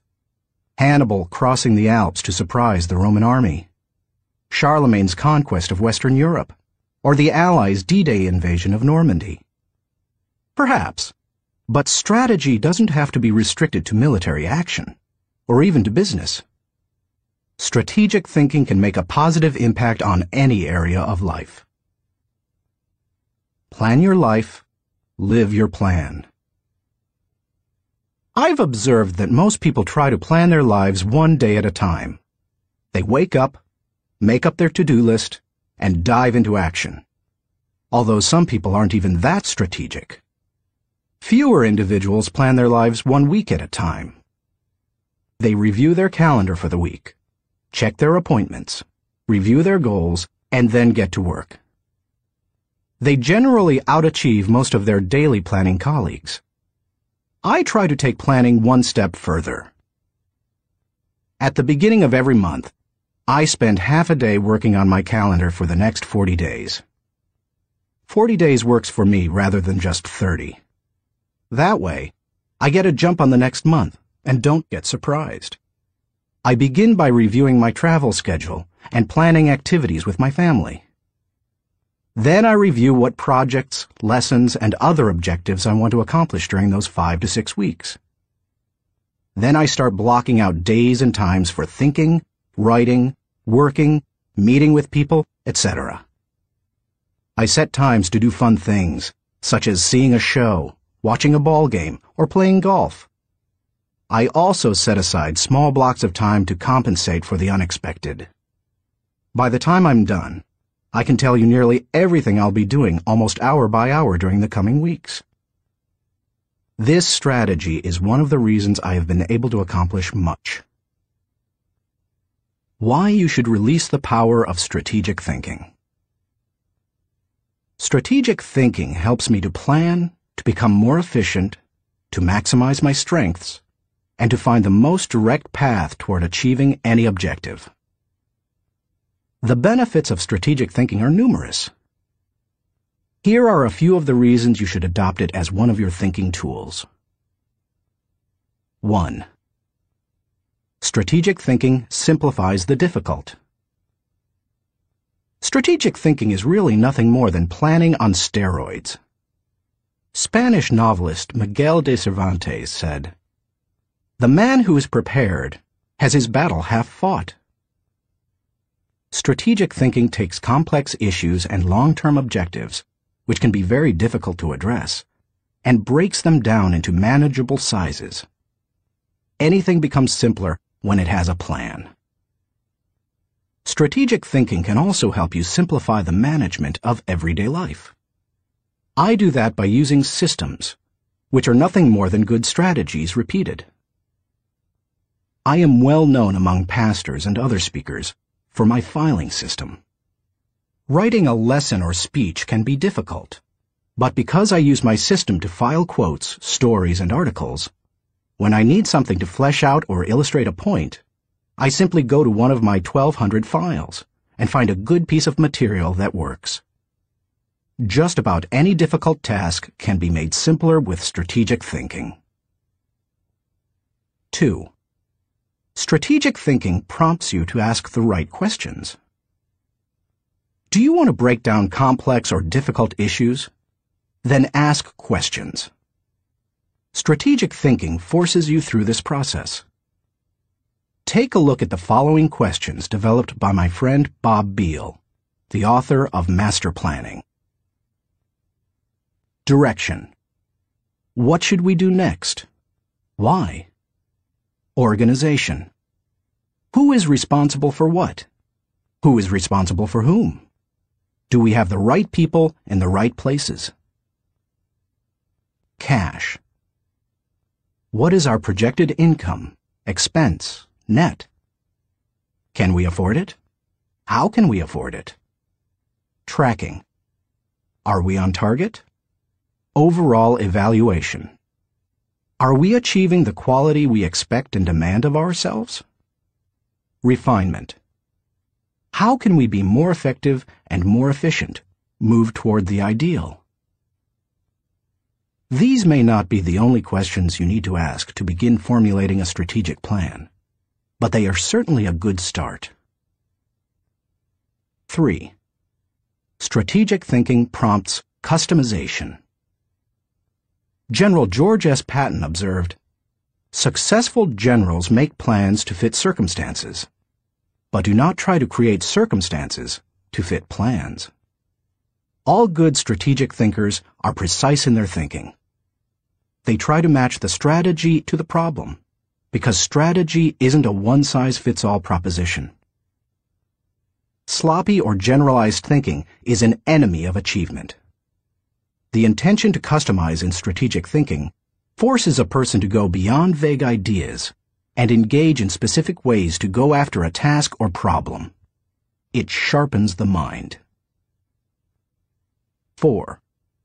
Strategic thinking prepares you today for an uncertain tomorrow. Strategic thinking is the bridge that links where you are to where you want to be. It gives direction and credibility today and increases your potential for success tomorrow. It is, as Mary Webb suggests, like saddling your dreams before you ride them.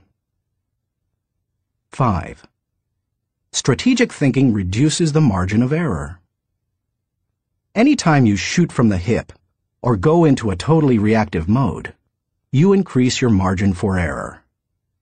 It's like a golfer stepping up to a golf ball and hitting it before lining up the shot. Misaligning a shot by just a few degrees can send the ball 100 yards off target. Strategic thinking, however, greatly reduces that margin for error. It lines up your actions with your objectives, just as lining up a shot in golf helps you to put the ball closer to the pin. The better aligned you are with your target, the better the odds that you will be going in the right direction. 6. Strategic thinking gives you influence with others. One executive confided in another, "Our company has a short-range plan and a long-range plan. Our short-range plan is to stay afloat long enough to make it to our long-range plan." That's hardly a strategy, yet that's the position where some business leaders put themselves. There's more than one problem with neglecting strategic thinking in that way. Not only does it fail to build the business, but it also loses the respect of everyone involved with the business. The one with the plan is the one with the power. It doesn't matter in what kind of activity you're involved. Employees want to follow the business leader with a good business plan. Volunteers want to join the pastor with a good ministry plan. Children want to be with the adult who has the well-thought-out vacation plan. If you practice strategic thinking, others will listen to you, and they will want to follow you. If you possess a position of leadership in an organization, strategic thinking is essential. How to release the power of strategic thinking. To become a better strategic thinker, able to formulate and implement plans that will achieve the desired objective, take the following guidelines to heart. 1. Break down the issue. The first step in strategic thinking is to break down an issue into smaller, more manageable parts, so that you can focus on them more effectively. How you do it is not as important as just doing it.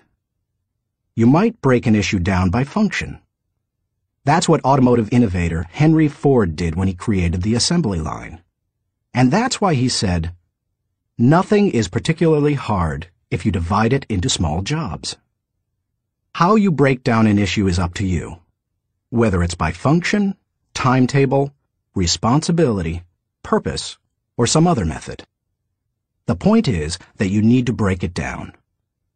Only one person in a million can juggle the whole thing in his head and think strategically to create solid, viable plans. 2. Ask why before how. When most people begin using strategic thinking to solve a problem or plan a way to meet an objective, they often make the mistake of jumping the gun and trying immediately to figure out how to accomplish it. Instead of asking how, they should first ask why. If you jump right into problem-solving mode, how are you going to know all the issues? Eugene G. Grace says, "Thousands of engineers can design bridges, calculate strains and stresses, and draw up specifications for machines. But the great engineer is the man who can tell whether the bridge or the machine should be built at all, where it should be built, and when." Asking why helps you to think about all the reasons for decisions. It helps you to open your mind to possibilities and opportunities. The size of an opportunity often determines the level of resources and effort that you must invest.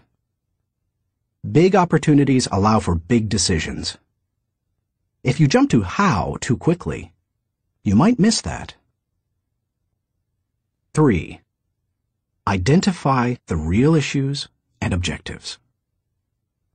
William Feather, author of The Business of Life, said, "Before it can be solved, a problem must be clearly defined.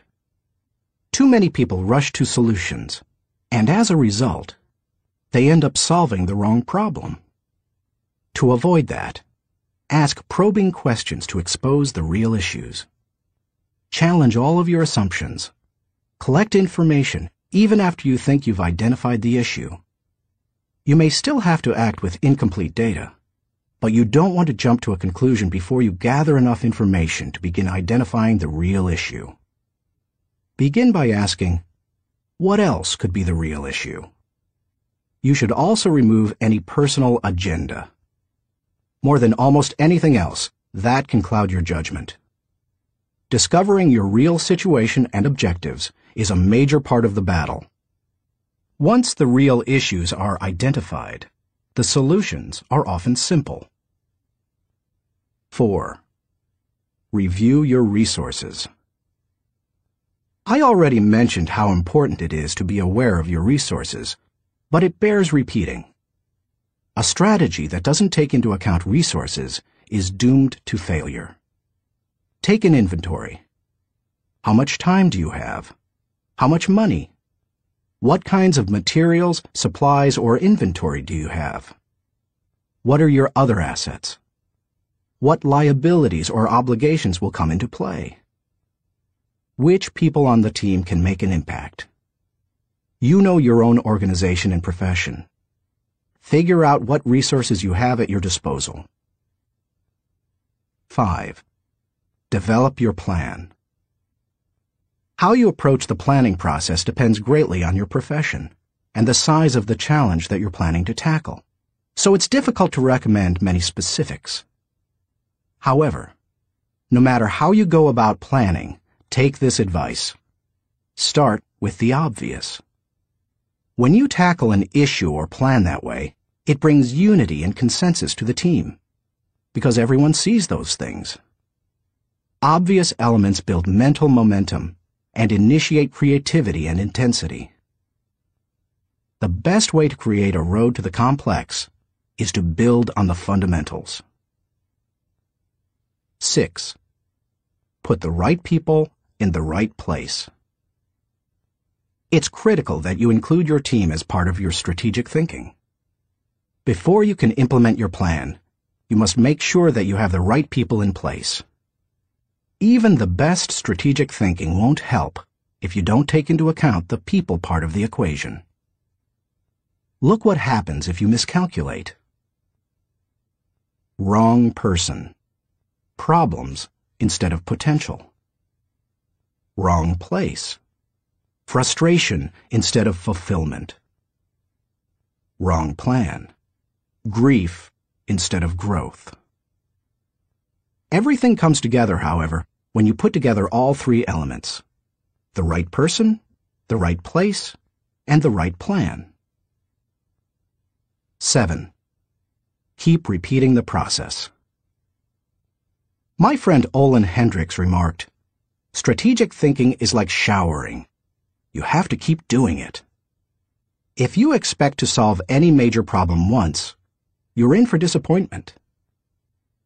Little things such as filing or shopping systematically can be won easily through systems and personal discipline. But major issues need major strategic thinking time.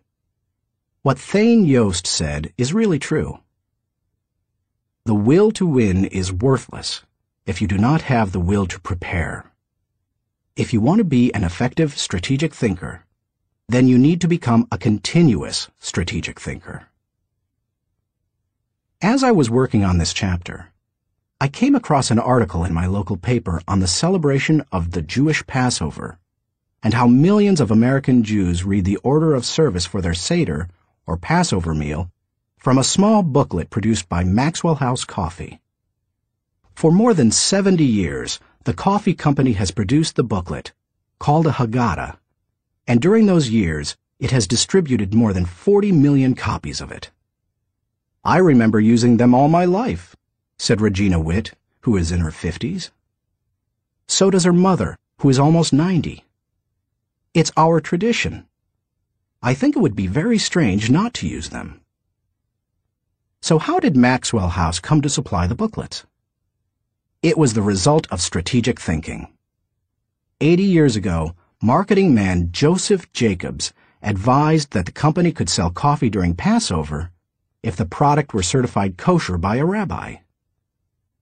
Since 1923, Maxwell House Coffee has been certified kosher for Passover. And then Jacobs suggested that if they gave away the Haggadah booklets, they could increase sales. They've been creating the booklets and selling coffee during Passover ever since. That's what can happen when you unleash the power of strategic thinking. Thinking question. Am I implementing strategic plans that give me direction for today and increase my potential for tomorrow? Chapter 6. Explore possibility thinking. Nothing is so embarrassing as watching someone do something that you said could not be done. Sam Ewing. People who embrace possibility thinking are capable of accomplishing tasks that seem impossible because they believe in solutions. Here are several reasons why you should become a possibility thinker. 1. Possibility thinking increases your possibilities. When you believe you can do something difficult, and you succeed, many doors open for you. When George Lucas succeeded in making Star Wars, despite those who said the special effects he wanted hadn't ever been done, and couldn't be done, many other possibilities opened up to him. Industrial Light and Magic, the company he created to produce those impossible special effects, became a source of revenue to help underwrite his other projects. He was able to produce merchandising tie-ins to his movies, thus bringing in another revenue stream to fund his movie making. But his confidence in doing the difficult has also made a huge impact on other movie makers and a whole new generation of moviegoers. Popular culture writer Chris Salewicz asserts, at first, directly through his own work, and then via the unparalleled influence of ILM, Industrial Light and Magic, George Lucas has dictated for 2 decades the essential broad notion of what is cinema. If you open yourself up to possibility thinking, you open yourself up to many other possibilities. 2. Possibility thinking draws opportunities and people to you. The case of George Lucas helps you to see how being a possibility thinker can create new opportunities and attract people. People who think big attract big people to them. If you want to achieve big things, you need to become a possibility thinker. 3. Possibility thinking increases others' possibilities. Big thinkers who make things happen also create possibilities for others. That happens in part because it's contagious. You can't help but become more confident and think bigger when you're around possibility thinkers. 4. Possibility thinking allows you to dream big dreams. No matter what your profession, possibility thinking can help you to broaden your horizons and dream bigger dreams. Professor David J. Schwartz believes big thinkers are specialists in creating positive, forward-looking, optimistic pictures in their own minds and in the minds of others. If you embrace possibility thinking, your dreams will go from molehill to mountain size. And because you believe in possibilities, you put yourself in position to achieve them. 5. Possibility thinking makes it possible to rise above average. During the 1970s, when oil prices went through the roof, automobile makers were ordered to make their cars more fuel efficient. One manufacturer asked a group of senior engineers to drastically reduce the weight of cars they were designing. They worked on the problem and searched for solutions, but they finally concluded that making lighter cars couldn't be done, would be too expensive, and would present too many safety concerns. They couldn't get out of the rut of their average thinking. What was the automaker's solution? They gave the problem to a group of less experienced engineers. The new group found ways to reduce the weight of the company's automobiles by hundreds of pounds. Because they thought that solving the problem was possible, it was. Every time you remove the label of impossible from a task, you raise your potential from average to off the charts. 6. Possibility thinking gives you energy. A direct correlation exists between possibility thinking and the level of a person's energy. Who gets energized by the prospect of losing? If you know something can't succeed, how much time and energy are you willing to give it? Nobody goes looking for a lost cause. You invest yourself in what you believe can succeed. When you embrace possibility thinking, you believe in what you're doing, and that gives you energy. 7. Possibility thinking keeps you from giving up.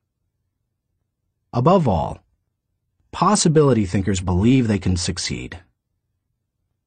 Dennis Waitley, author of The Psychology of Winning, says, "The winners in life think constantly in terms of I can, I will, and I am.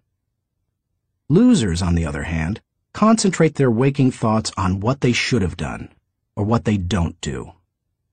If you believe you can't do something, then it doesn't matter how hard you try, because you've already lost. If you believe you can do something, you have already won much of the battle."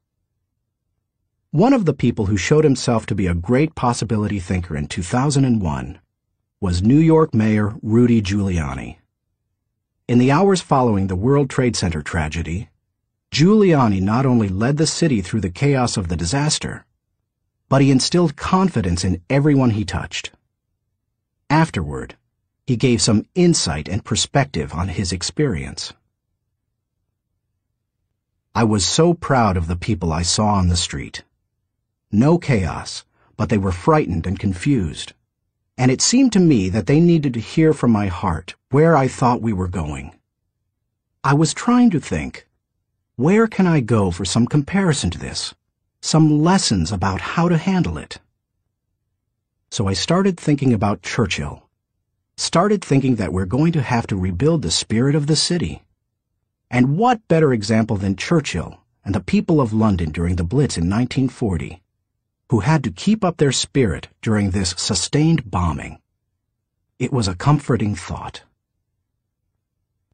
16 hours after the plane struck the buildings in New York City, when Giuliani finally returned at 2:30 a.m. to his apartment for a rest, instead of sleeping, he read the World War II chapters of Churchill, a Biography, by Roy Jenkins.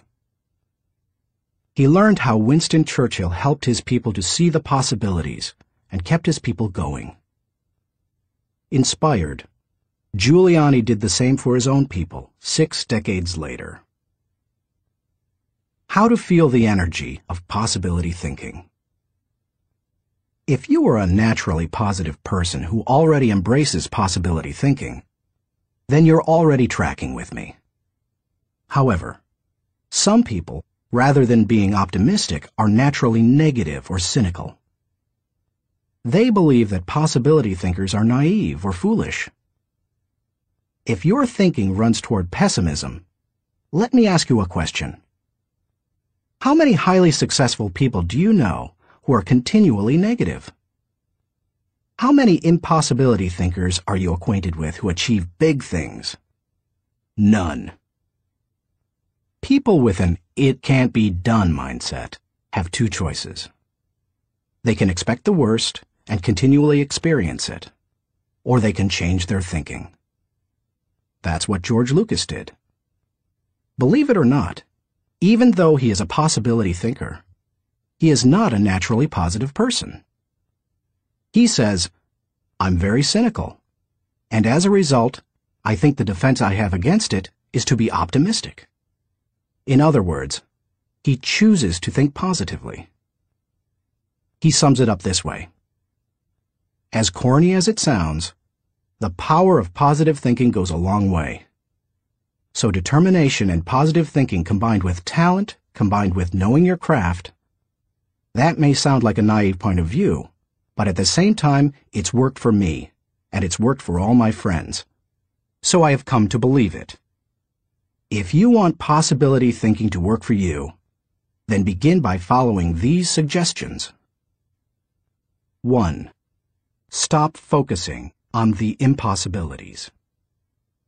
The first step in becoming a possibility thinker is to stop yourself from searching for and dwelling on what's wrong with any given situation. Sports psychologist Bob Rotella recounts, "I tell people, if you don't want to get into positive thinking, that's okay. Just eliminate all the negative thoughts from your mind, and whatever's left will be fine."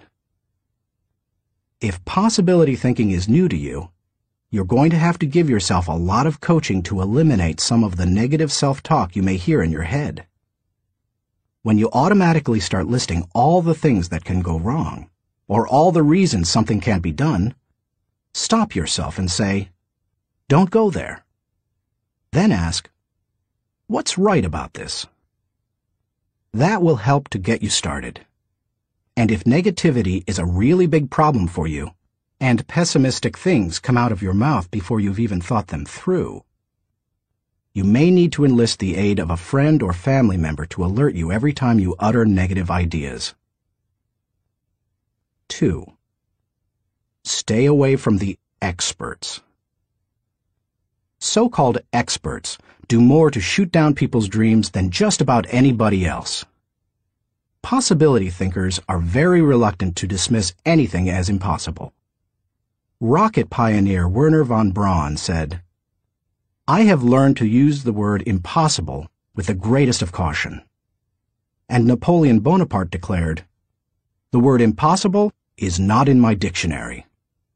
If you feel you must take the advice of an expert, however, then heed the words of John Andrew Holmes, who asserted, "Never tell a young person that something cannot be done." God may have been waiting centuries for somebody ignorant enough of the impossible to do that thing. If you want to achieve something, give yourself permission to believe it is possible, no matter what experts might say. 3. Look for possibilities in every situation. Becoming a possibility thinker is more than just refusing to let yourself be negative. It's something more. It's looking for positive possibilities despite the circumstances. I recently heard Don Soderquist, former president of Walmart, tell a wonderful story that illustrates how a person can find positive possibilities in any situation. Soderquist had gone with Sam Walton to Huntsville, Alabama, to open several new stores. While there, Walton suggested they visit the competition. Here's what Soderquist said happened. "We went into one store, and I have to tell you that it was the worst store I have ever seen in my life. It was terrible. There were no customers, There was no help on the floor. The aisles were cluttered with merchandise, empty shelves, dirty. It was absolutely terrible. He, Walton, walked one way, and I'd walked the other way, and we'd kind of meet out on the sidewalk. He said, "What'd you think, Don?" I said, "Sam, that is the absolutely worst store I've ever seen in my life. I mean, did you see the aisles?" He said, "Don, did you see the pantyhose rack?" I said, "No, I didn't, Sam."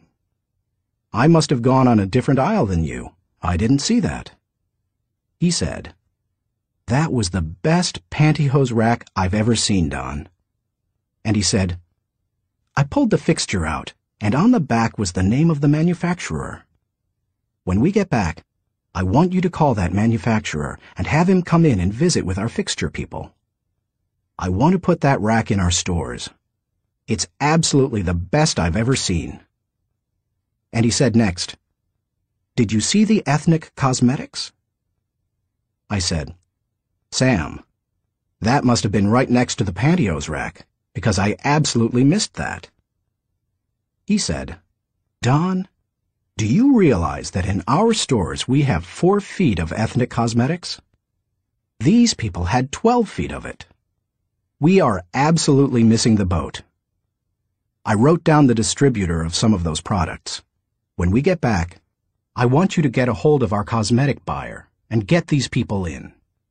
We absolutely need to expand our ethnic cosmetics." Now, Sam Walton didn't hit me on the head and say, "Don, now what lesson did you learn from this?" He had already hit me on the head by looking for the good, looking how to improve, striving for excellence. It's so easy to go and look at what other people do badly. But one of the leadership characteristics of vision that he showed me, and I'll never forget it, is look for the good in what other people are doing and apply it. It doesn't take a genius IQ or 20 years of experience to find the possibility in every situation. All it takes is the right attitude, and anybody can cultivate that. 4. Dream one size bigger. One of the best ways to cultivate a possibility mindset is to prompt yourself to dream one size bigger than you normally do. Let's face it, most people dream too small. They don't think big enough. Henry Curtis advises, "Make your plans as fantastic as you like, because 25 years from now, they will seem mediocre. Make your plans 10 times as great as you first planned, and 25 years from now, you will wonder why you did not make them 50 times as great." If you push yourself to dream more expansively, to imagine your organization one size bigger, to make your goals at least a step beyond what makes you comfortable, you will be forced to grow. And it will set you up to believe in greater possibilities. 5. Question the status quo. Most people want their lives to keep improving, yet they value peace and stability at the same time. People often forget that you can't improve and still stay the same. Growth means change. Change requires challenging the status quo. If you want greater possibilities, you can't settle for what you have now. When you become a possibility thinker, you will face many people who will want you to give up your dreams and embrace the status quo. Achievers refuse to accept the status quo. As you begin to explore greater possibilities for yourself, your organization, or your family, and others challenge you for it, take comfort in knowing that right now as you read this, other possibility thinkers across the country and around the world are thinking about curing cancer, developing new energy sources, feeding hungry people, and improving quality of life. They are challenging the status quo against the odds, and you should too. 6. Find inspiration from great achievers. You can learn a lot about possibility thinking by studying great achievers. I mentioned George Lucas in this chapter. Perhaps he doesn't appeal to you, or you don't like the movie industry. Personally, I'm not a big science fiction fan, but I admire Lucas as a thinker, creative visionary, and business person. Find some achievers you admire and study them. Look for people with the attitude of Robert F. Kennedy, who popularized George Bernard Shaw's stirring statement. Some men see things as they are and say, why? I dream of things that never were and say, why not? I know possibility thinking isn't in style with many people. So call it what you like. The will to succeed, belief in yourself, confidence in your ability, faith. It's really true. People who believe that they can't, don't. But if you believe you can, you can. That's the power of possibility thinking. Thinking question. Am I unleashing the enthusiasm of possibility thinking to find solutions for even seemingly impossible situations? Chapter 7. Learn from reflective thinking. To doubt everything, or to believe everything, are two equally convenient solutions. Both dispense with the necessity of reflection. Jules-Henri Poincaré. The pace of our society does not encourage reflective thinking. Most people would rather act than think. Now, don't get me wrong. I'm a person of action. I have very high energy, and I like to see things accomplished. But I'm also a reflective thinker. Reflective thinking is like the crock pot of the mind. It encourages your thoughts to simmer until they're done. As I go through this process, my goal is to reflect so that I might learn from my successes and mistakes, discover what I should try to repeat, and determine what I should change. It is always a valuable exercise. By mentally visiting past situations, you can think with greater understanding. 1. Reflective thinking gives you true perspective.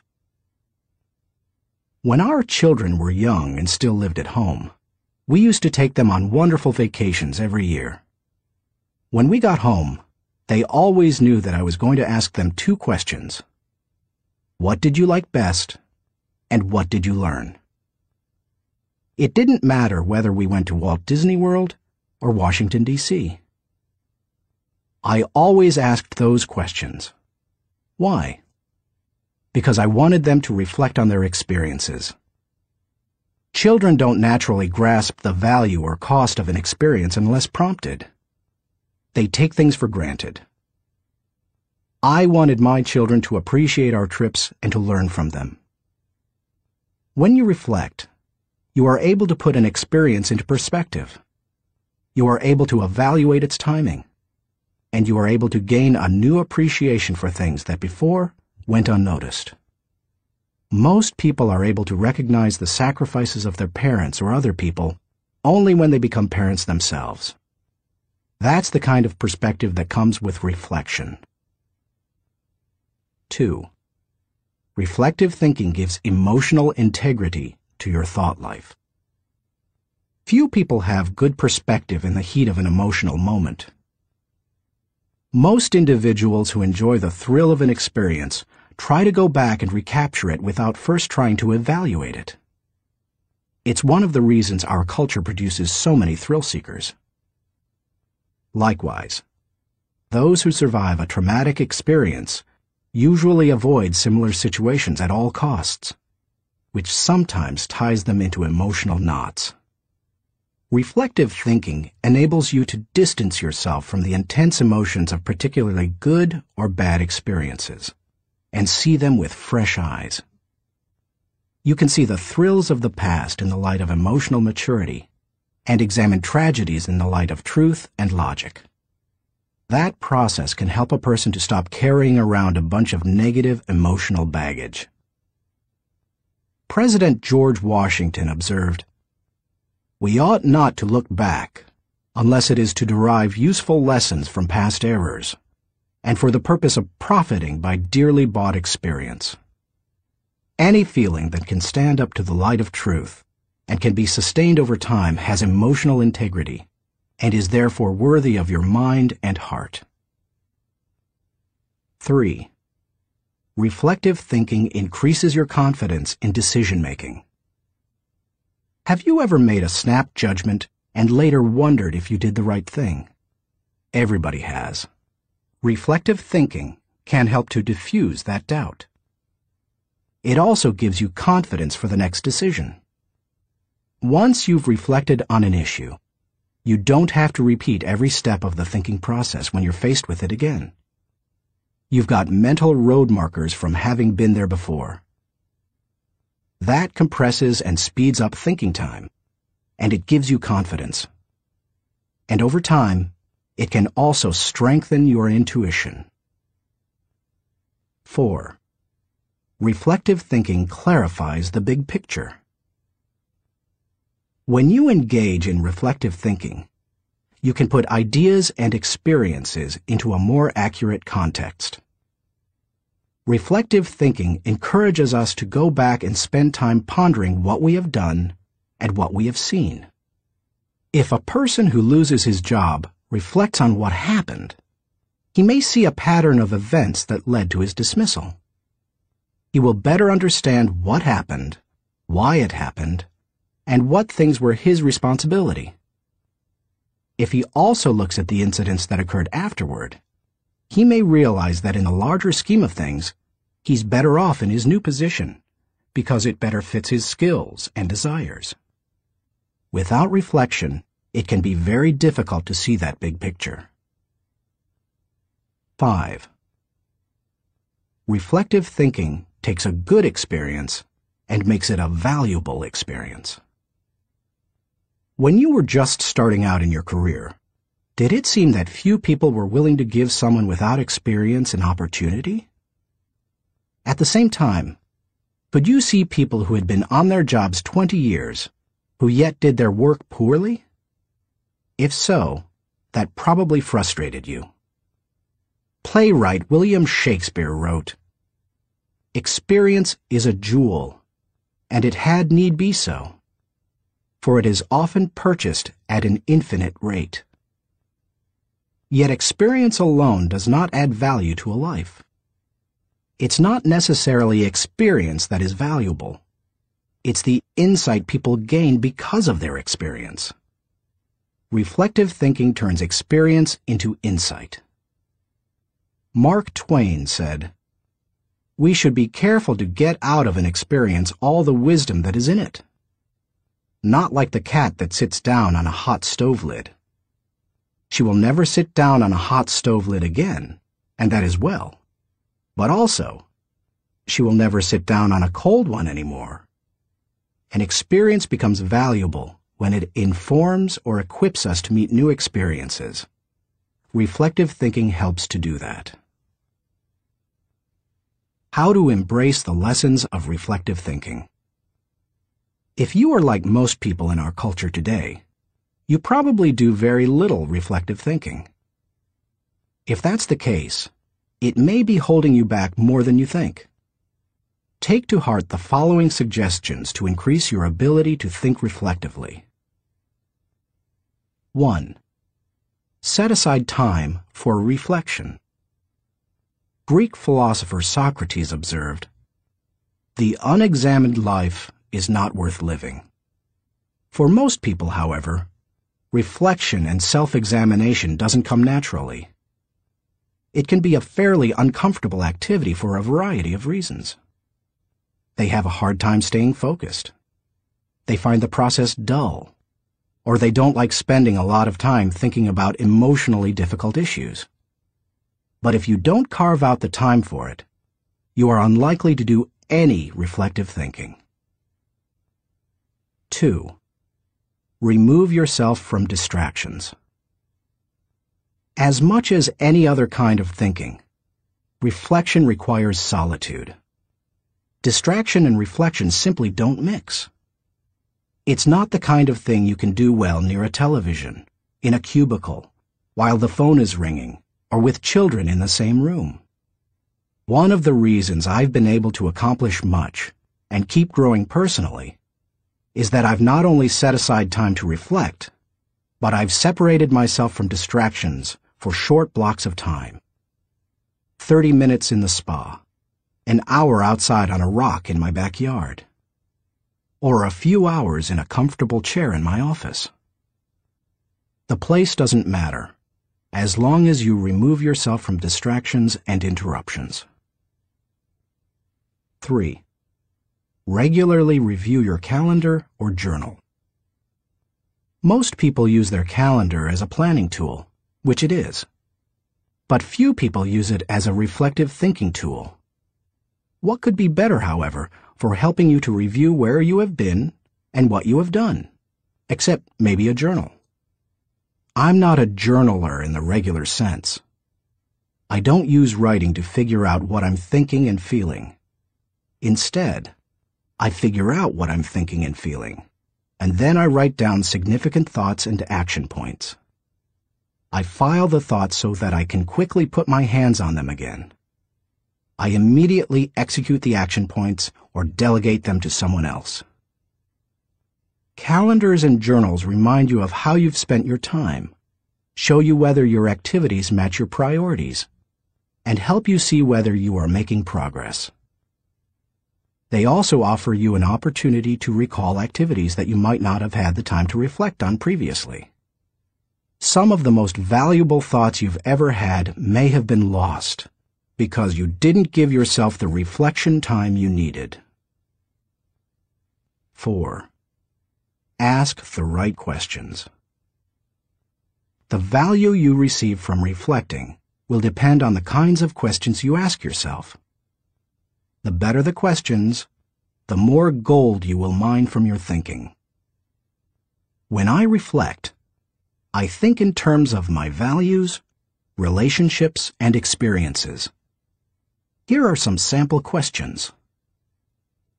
Personal growth. What have I learned today that will help me grow? How can I apply it to my life? When should I apply it? Adding value. To whom did I add value today? How do I know I added value to that person? Can I follow up and compound the positive benefit he or she received? Leadership. Did I lead by example today? Did I lift my people and organization to a higher level? What did I do, and how did I do it? Personal faith. Did I represent God well today? Did I practice the golden rule? Have I walked the second mile with someone? Marriage and family. Did I communicate love to my family today? How did I show that love? Did they feel it? Did they return it? Inner circle. Have I spent enough time with my key players? What can I do to help them be more successful? In what areas can I mentor them? Discoveries. What did I encounter today to which I need to give more thinking time? Are there lessons to be learned? Are there things to be done? How you organize your reflection time is up to you. You may want to adapt my pattern to your own values. Or you can try a system that my friend Dick Biggs uses. He creates 3 columns on a sheet of paper. Year, turning point, impact. This system is good for reflecting on the bigger picture. Dick used it to see patterns in his life, such as when he moved to Atlanta and was encouraged by a new teacher to write. You could just as easily write event, significance, and action point on a page to help you benefit from reflective thinking. The main thing is to create questions that work for you and write down any significant thoughts that come to you during the reflection time. 5. Cement your learning through action. Writing down the good thoughts that come out of your reflective thinking has value. But nothing helps you to grow like putting your thoughts into action. To do that, you must be intentional.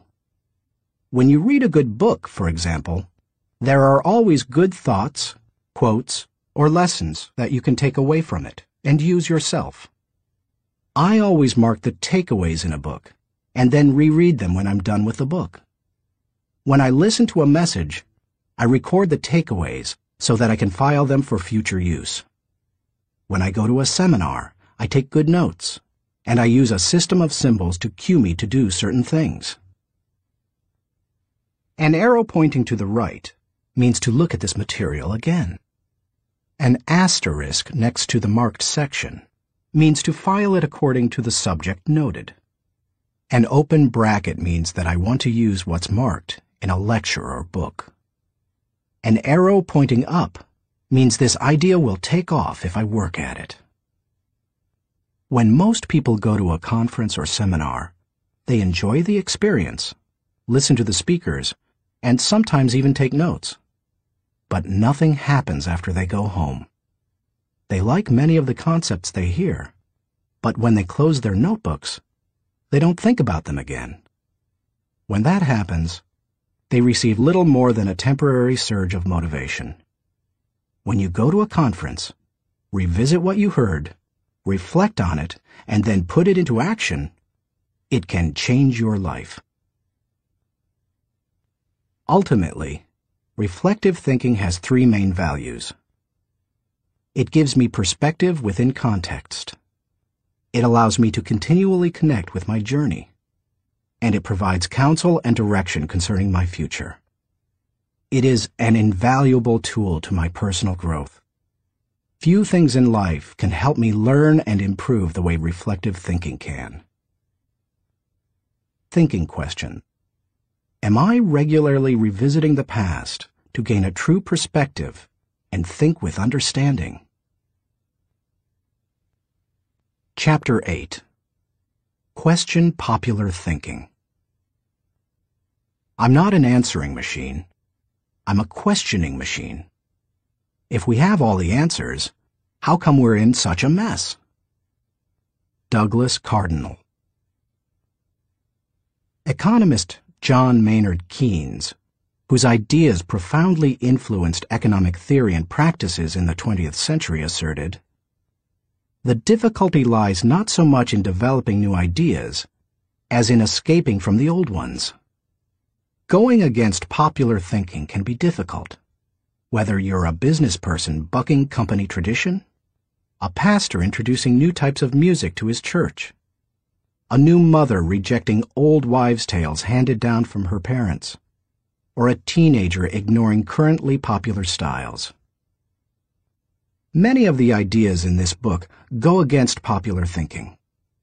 If you value popularity over good thinking, then you will severely limit your potential to learn the types of thinking encouraged by this book. Popular thinking is too average to understand the value of good thinking, too inflexible to realize the impact of changed thinking, too lazy to master the process of intentional thinking, too small to see the wisdom of big-picture thinking, too satisfied to unleash the potential of focused thinking, too traditional to discover the joy of creative thinking, too naive to recognize the importance of realistic thinking, too undisciplined to release the power of strategic thinking, too limiting to feel the energy of possibility thinking, too trendy to embrace the lessons of reflective thinking, too shallow to question the acceptance of popular thinking, too proud to encourage the participation of shared thinking, too self-absorbed to experience the satisfaction of unselfish thinking, and too uncommitted to enjoy the return of bottom-line thinking. If you want to become a good thinker, then start preparing yourself for the possibility of becoming unpopular. Why you should question the acceptance of popular thinking. I've given you some broad reasons for questioning the acceptance of popular thinking. Now, allow me to be more specific. 1. Popular thinking sometimes means not thinking. My friend Kevin Myers sums up the idea of popular thinking by saying, "The problem with popular thinking is that it doesn't require you to think at all. Good thinking is hard work. If it were easy, everybody would be a good thinker. Unfortunately, many people try to live life the easy way. They don't want to do the hard work of thinking or pay the price of success. It's easier to do what other people do and hope that they thought it out." Look at the stock market recommendations of some experts. By the time they publish their picks, most are following a trend, not creating one or even riding its crest. The people who are going to make money on the stocks they recommend have already done so by the time the general public hears about it. When people blindly follow a trend, they're not doing their own thinking. 2. Popular thinking offers false hope. Benno Muller-Hill, a professor in the University of Cologne Genetics Department, tells how one morning in high school he stood last in a line of 40 students in the schoolyard. His physics teacher had set up a telescope so that his students could view a planet and its moons. The first student stepped up to the telescope. He looked through it, but when the teacher asked if he could see anything, the boy said no. His nearsightedness hampered his view. The teacher showed him how to adjust the focus, and the boy finally said he could see the planet and moons. One by one, the students stepped up to the telescope and saw what they were supposed to see. Finally, the second-to-last student looked into the telescope and announced that he could not see anything. "You idiot," shouted the teacher. "You have to adjust the lenses." The student tried, but he finally said, "I still can't see anything. It is all black." The teacher, disgusted, looked through the telescope himself, and then looked up with a strange expression. The lens cap still covered the telescope. None of the students had been able to see anything. Many people look for safety and security in popular thinking. They figure that if a lot of people are doing something, then it must be right. It must be a good idea. If most people accept it, then it probably represents fairness, equality, compassion, and sensitivity, right? Not necessarily. Popular thinking said the Earth was the center of the universe. Yet Copernicus studied the stars and planets and proved mathematically that the Earth and the other planets in our solar system revolved around the sun. Popular thinking said surgery didn't require clean instruments. Yet Joseph Lister studied the high death rates in hospitals and introduced antiseptic practices that immediately saved lives. Popular thinking said that women shouldn't have the right to vote. Yet people like Emmeline Pankhurst and Susan B. Anthony fought for and won that right. Popular thinking put the Nazis into power in Germany. Yet Hitler's regime murdered millions and nearly destroyed Europe. We must always remember there is a huge difference between acceptance and intelligence. People may say that there's safety in numbers, but that's not always true. Sometimes it's painfully obvious that popular thinking isn't good and right. Other times, it's less evident. For example, consider the staggering number of people in the United States who have run up large amounts of debt on their credit cards. Anyone who is financially astute will tell you that's a bad idea. Yet millions follow right along with the popular thinking of buy now, pay later. And so they pay and pay and pay. Many promises of popular thinking ring hollow. Don't let them fool you. 3. Popular thinking is slow to embrace change. Popular thinking loves the status quo. It puts its confidence in the idea of the moment and holds on to it with all its might. As a result, It resists change and dampens innovation. Donald M. Nelson, former president of the Society of Independent Motion Picture Producers, criticized popular thinking when he asserted, "We must discard the idea that past routine, past ways of doing things are probably the best ways. On the contrary, we must assume that there is probably a better way to do almost everything. We must stop assuming that a thing which never has been done before probably cannot be done at all." 4. Popular thinking brings only average results. The bottom line? Popular thinking brings mediocre results. Here is popular thinking in a nutshell. Popular equals normal equals average. It's the least of the best and the best of the least. We limit our success when we adopt popular thinking. It represents putting in the least energy to just get by. You must reject common thinking if you want to accomplish uncommon results. How to question the acceptance of popular thinking. Popular thinking has often proved to be wrong and limiting. Questioning it isn't necessarily hard once you cultivate the habit of doing so. The difficulty is in getting started. Begin by doing the following things. 1. Think before you follow. Many individuals follow others almost automatically. Sometimes they do so because they desire to take the path of least resistance.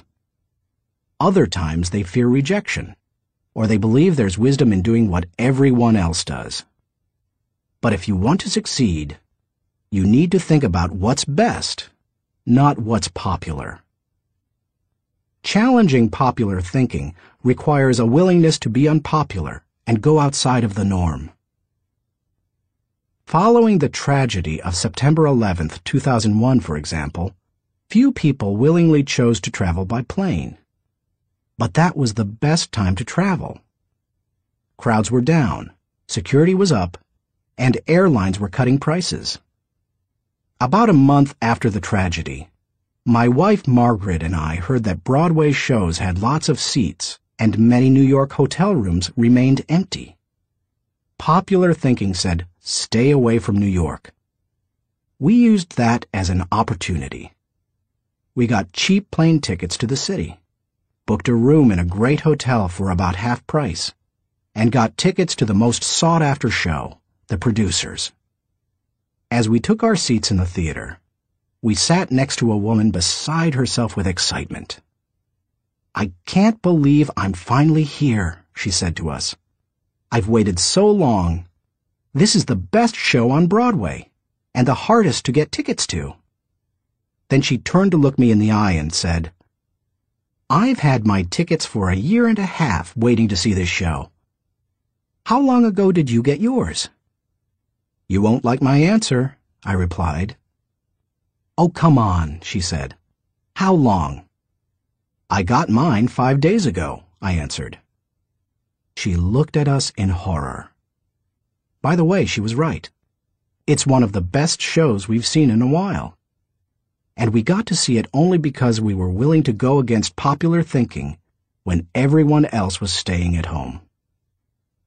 As you begin to think against the grain of popular thinking, remind yourself that unpopular thinking, even when resulting in success, is largely underrated, unrecognized, and misunderstood.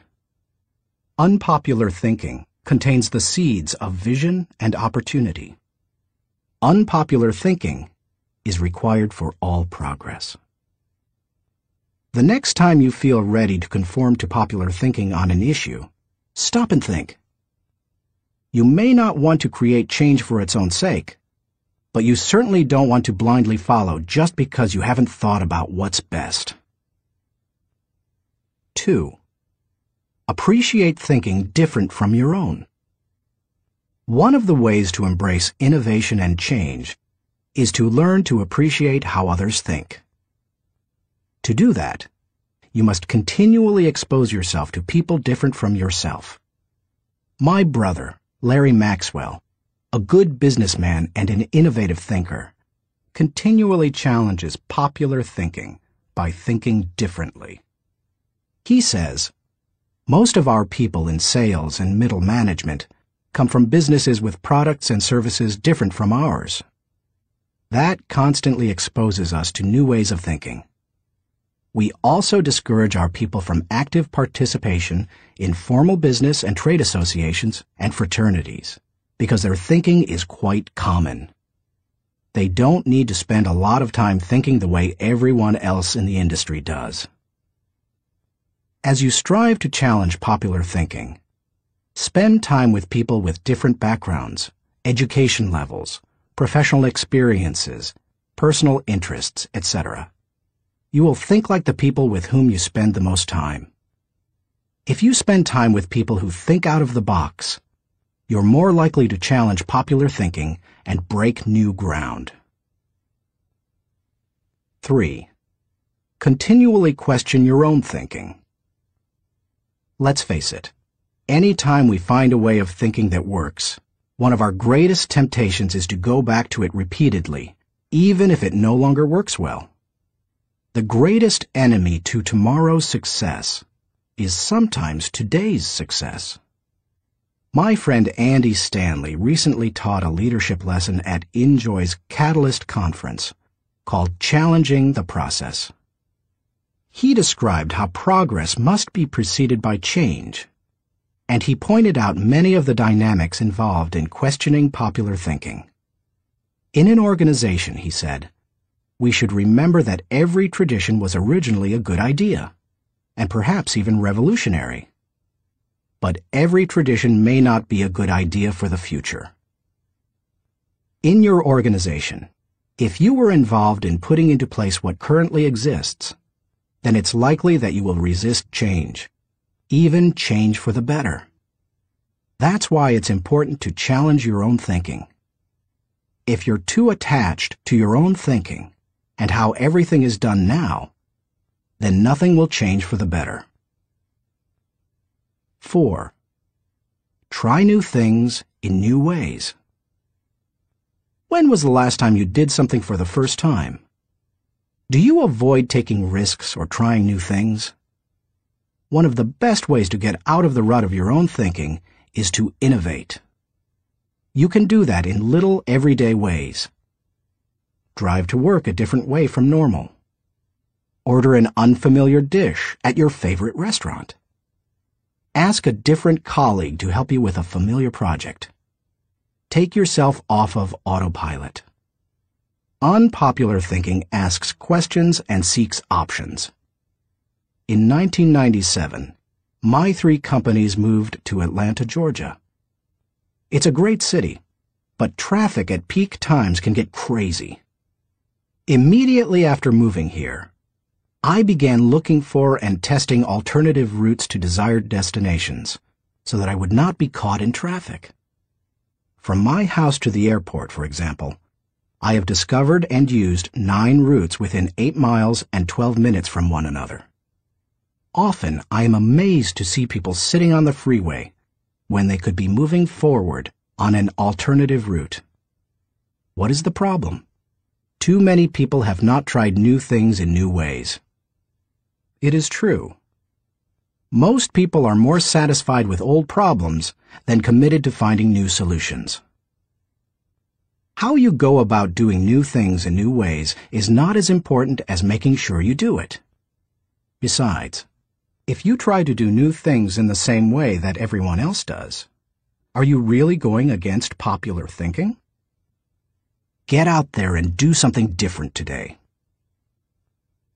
5. Get used to being uncomfortable. When it comes right down to it, popular thinking is comfortable. It's like an old recliner adjusted to all the owner's idiosyncrasies. The problem with most old recliners is that no one has looked at them lately. If so, they'd agree that it's time to get a new one. If you want to reject popular thinking in order to embrace achievement, you'll have to get used to being uncomfortable. If you embrace unpopular thinking and make decisions based on what works best and what is right, rather than what is commonly accepted, know this: in your early years, you won't be as wrong as people think you are. In your later years, you won't be as right as people think you are. And all through the years, you will be better than you thought you could be. Thinking question. Am I consciously rejecting the limitations of common thinking in order to accomplish uncommon results? Chapter 9. Benefit from shared thinking. None of us is as smart as all of us. Ken Blanchard. Good thinkers, especially those who are also good leaders, understand the power of shared thinking. They know that when they value the thoughts and ideas of others, they receive the compounding results of shared thinking and accomplish more than they ever could on their own.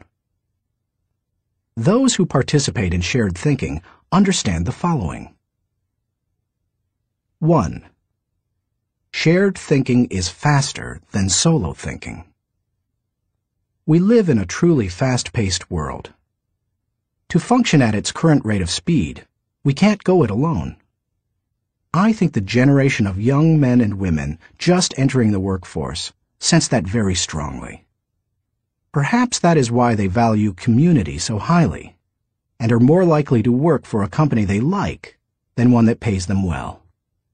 Working with others is like giving yourself a shortcut. If you want to learn a new skill quickly, how do you do it? Do you go off by yourself and figure it out? Or do you get someone to show you how? You can always learn more quickly from someone with experience, whether you're trying to learn how to use a new software package, develop your golf swing, or cook a new dish. 2. Shared thinking is more innovative than solo thinking. We tend to think of great thinkers and innovators as soloists. But the truth is that the greatest innovative thinking doesn't occur in a vacuum. Innovation results from collaboration. Albert Einstein once remarked, "Many times a day, I realize how much my own outer and inner life is built upon the labors of my fellow men, both living and dead, and how earnestly I must exert myself in order to give in return as much as I have received." Shared thinking leads to greater innovation, whether you look at the work of researchers Marie and Pierre Curie, surrealists Luis Buñuel and Salvador Dali, or songwriters John Lennon and Paul McCartney. If you combine your thoughts with the thoughts of others, you will come up with thoughts you've never had. 3. Shared thinking brings more maturity than solo thinking. As much as we would like to think that we know it all, each of us is probably painfully aware of our blind spots and areas of inexperience. When I first started out as a pastor, I had dreams and energy, but little experience. To try to overcome that, I attempted to get several high-profile pastors of growing churches to share their thinking with me. In the early 1970s, I wrote letters to the 10 most successful pastors in the country, offering them what was a huge amount of money to me at the time, $100, to meet me for an hour so that I could ask them questions. When one said yes, I'd visit him. I didn't talk much, except to ask a few questions. I wasn't there to impress anyone or satisfy my ego. I was there to learn. I listened to everything he said, took careful notes, and absorbed everything I could. Those experiences changed my life. You've had experiences I haven't, and I've had experiences you haven't. Put us together, and we bring a broader range of personal history, and therefore maturity, to the table. If you don't have the experience you need, hook up with someone who does. 4. Shared thinking is stronger than solo thinking. Philosopher-poet Johann Wolfgang von Goethe said, To accept good advice is but to increase one's own ability. Two heads are better than one when they are thinking in the same direction. It's like harnessing two horses to pull a wagon. They are stronger pulling together than either is individually. But did you know that when they pull together, they can move more weight than the sum of what they can move individually? A synergy comes from working together. That same kind of energy comes into play when people think together. 5. Shared thinking returns greater value than solo thinking. Because shared thinking is stronger than solo thinking, it's obvious that it yields a higher return. That happens because of the compounding action of shared thinking. But it also offers other benefits. The personal return you receive from shared thinking and experiences can be great. Clarence Francis sums up the benefits in the following observation. I sincerely believe that the word relationships is the key to the prospect of a decent world. It seems abundantly clear that every problem you will have, in your family, in your work, in our nation, or in this world, is essentially a matter of relationships, of interdependence. 6. Shared thinking is the only way to have great thinking. I believe that every great idea begins with 3 or 4 good ideas. And most good ideas come from shared thinking. Playwright Ben Jonson said, "He that is taught only by himself has a fool for a master." When I was in school, teachers put the emphasis on being right and on doing better than the other students, rarely on working together to come up with good answers. Yet all the answers improve when they make the best use of everyone's thinking. If we each have one thought, and together we have 2 thoughts, then we always have the potential for a great thought. How to encourage the participation of shared thinking. Some people naturally participate in shared thinking. Anytime they see a problem, they think, "Who do I know who can help with this?" Leaders tend to be that way. So do extroverts. However, you don't have to be either of those to benefit from shared thinking. Use the following steps to help you improve your ability to harness shared thinking. 1. Value the ideas of others. First, believe that the ideas of other people have value. If you don't, your hands will be tied. How do you know if you truly want input from others? Ask yourself these questions. Am I emotionally secure? People who lack confidence and worry about their status, position, or power tend to reject the ideas of others, protect their turf, and keep people at bay. It takes a secure person to consider others' ideas. Years ago, an emotionally insecure person took a key position on my board of directors. After a couple of meetings, it became obvious to the other board members that this individual would not positively contribute to the organization. I asked a seasoned leader on the board, "Why does this person always do and say things that hinder our progress?" I'll never forget his reply.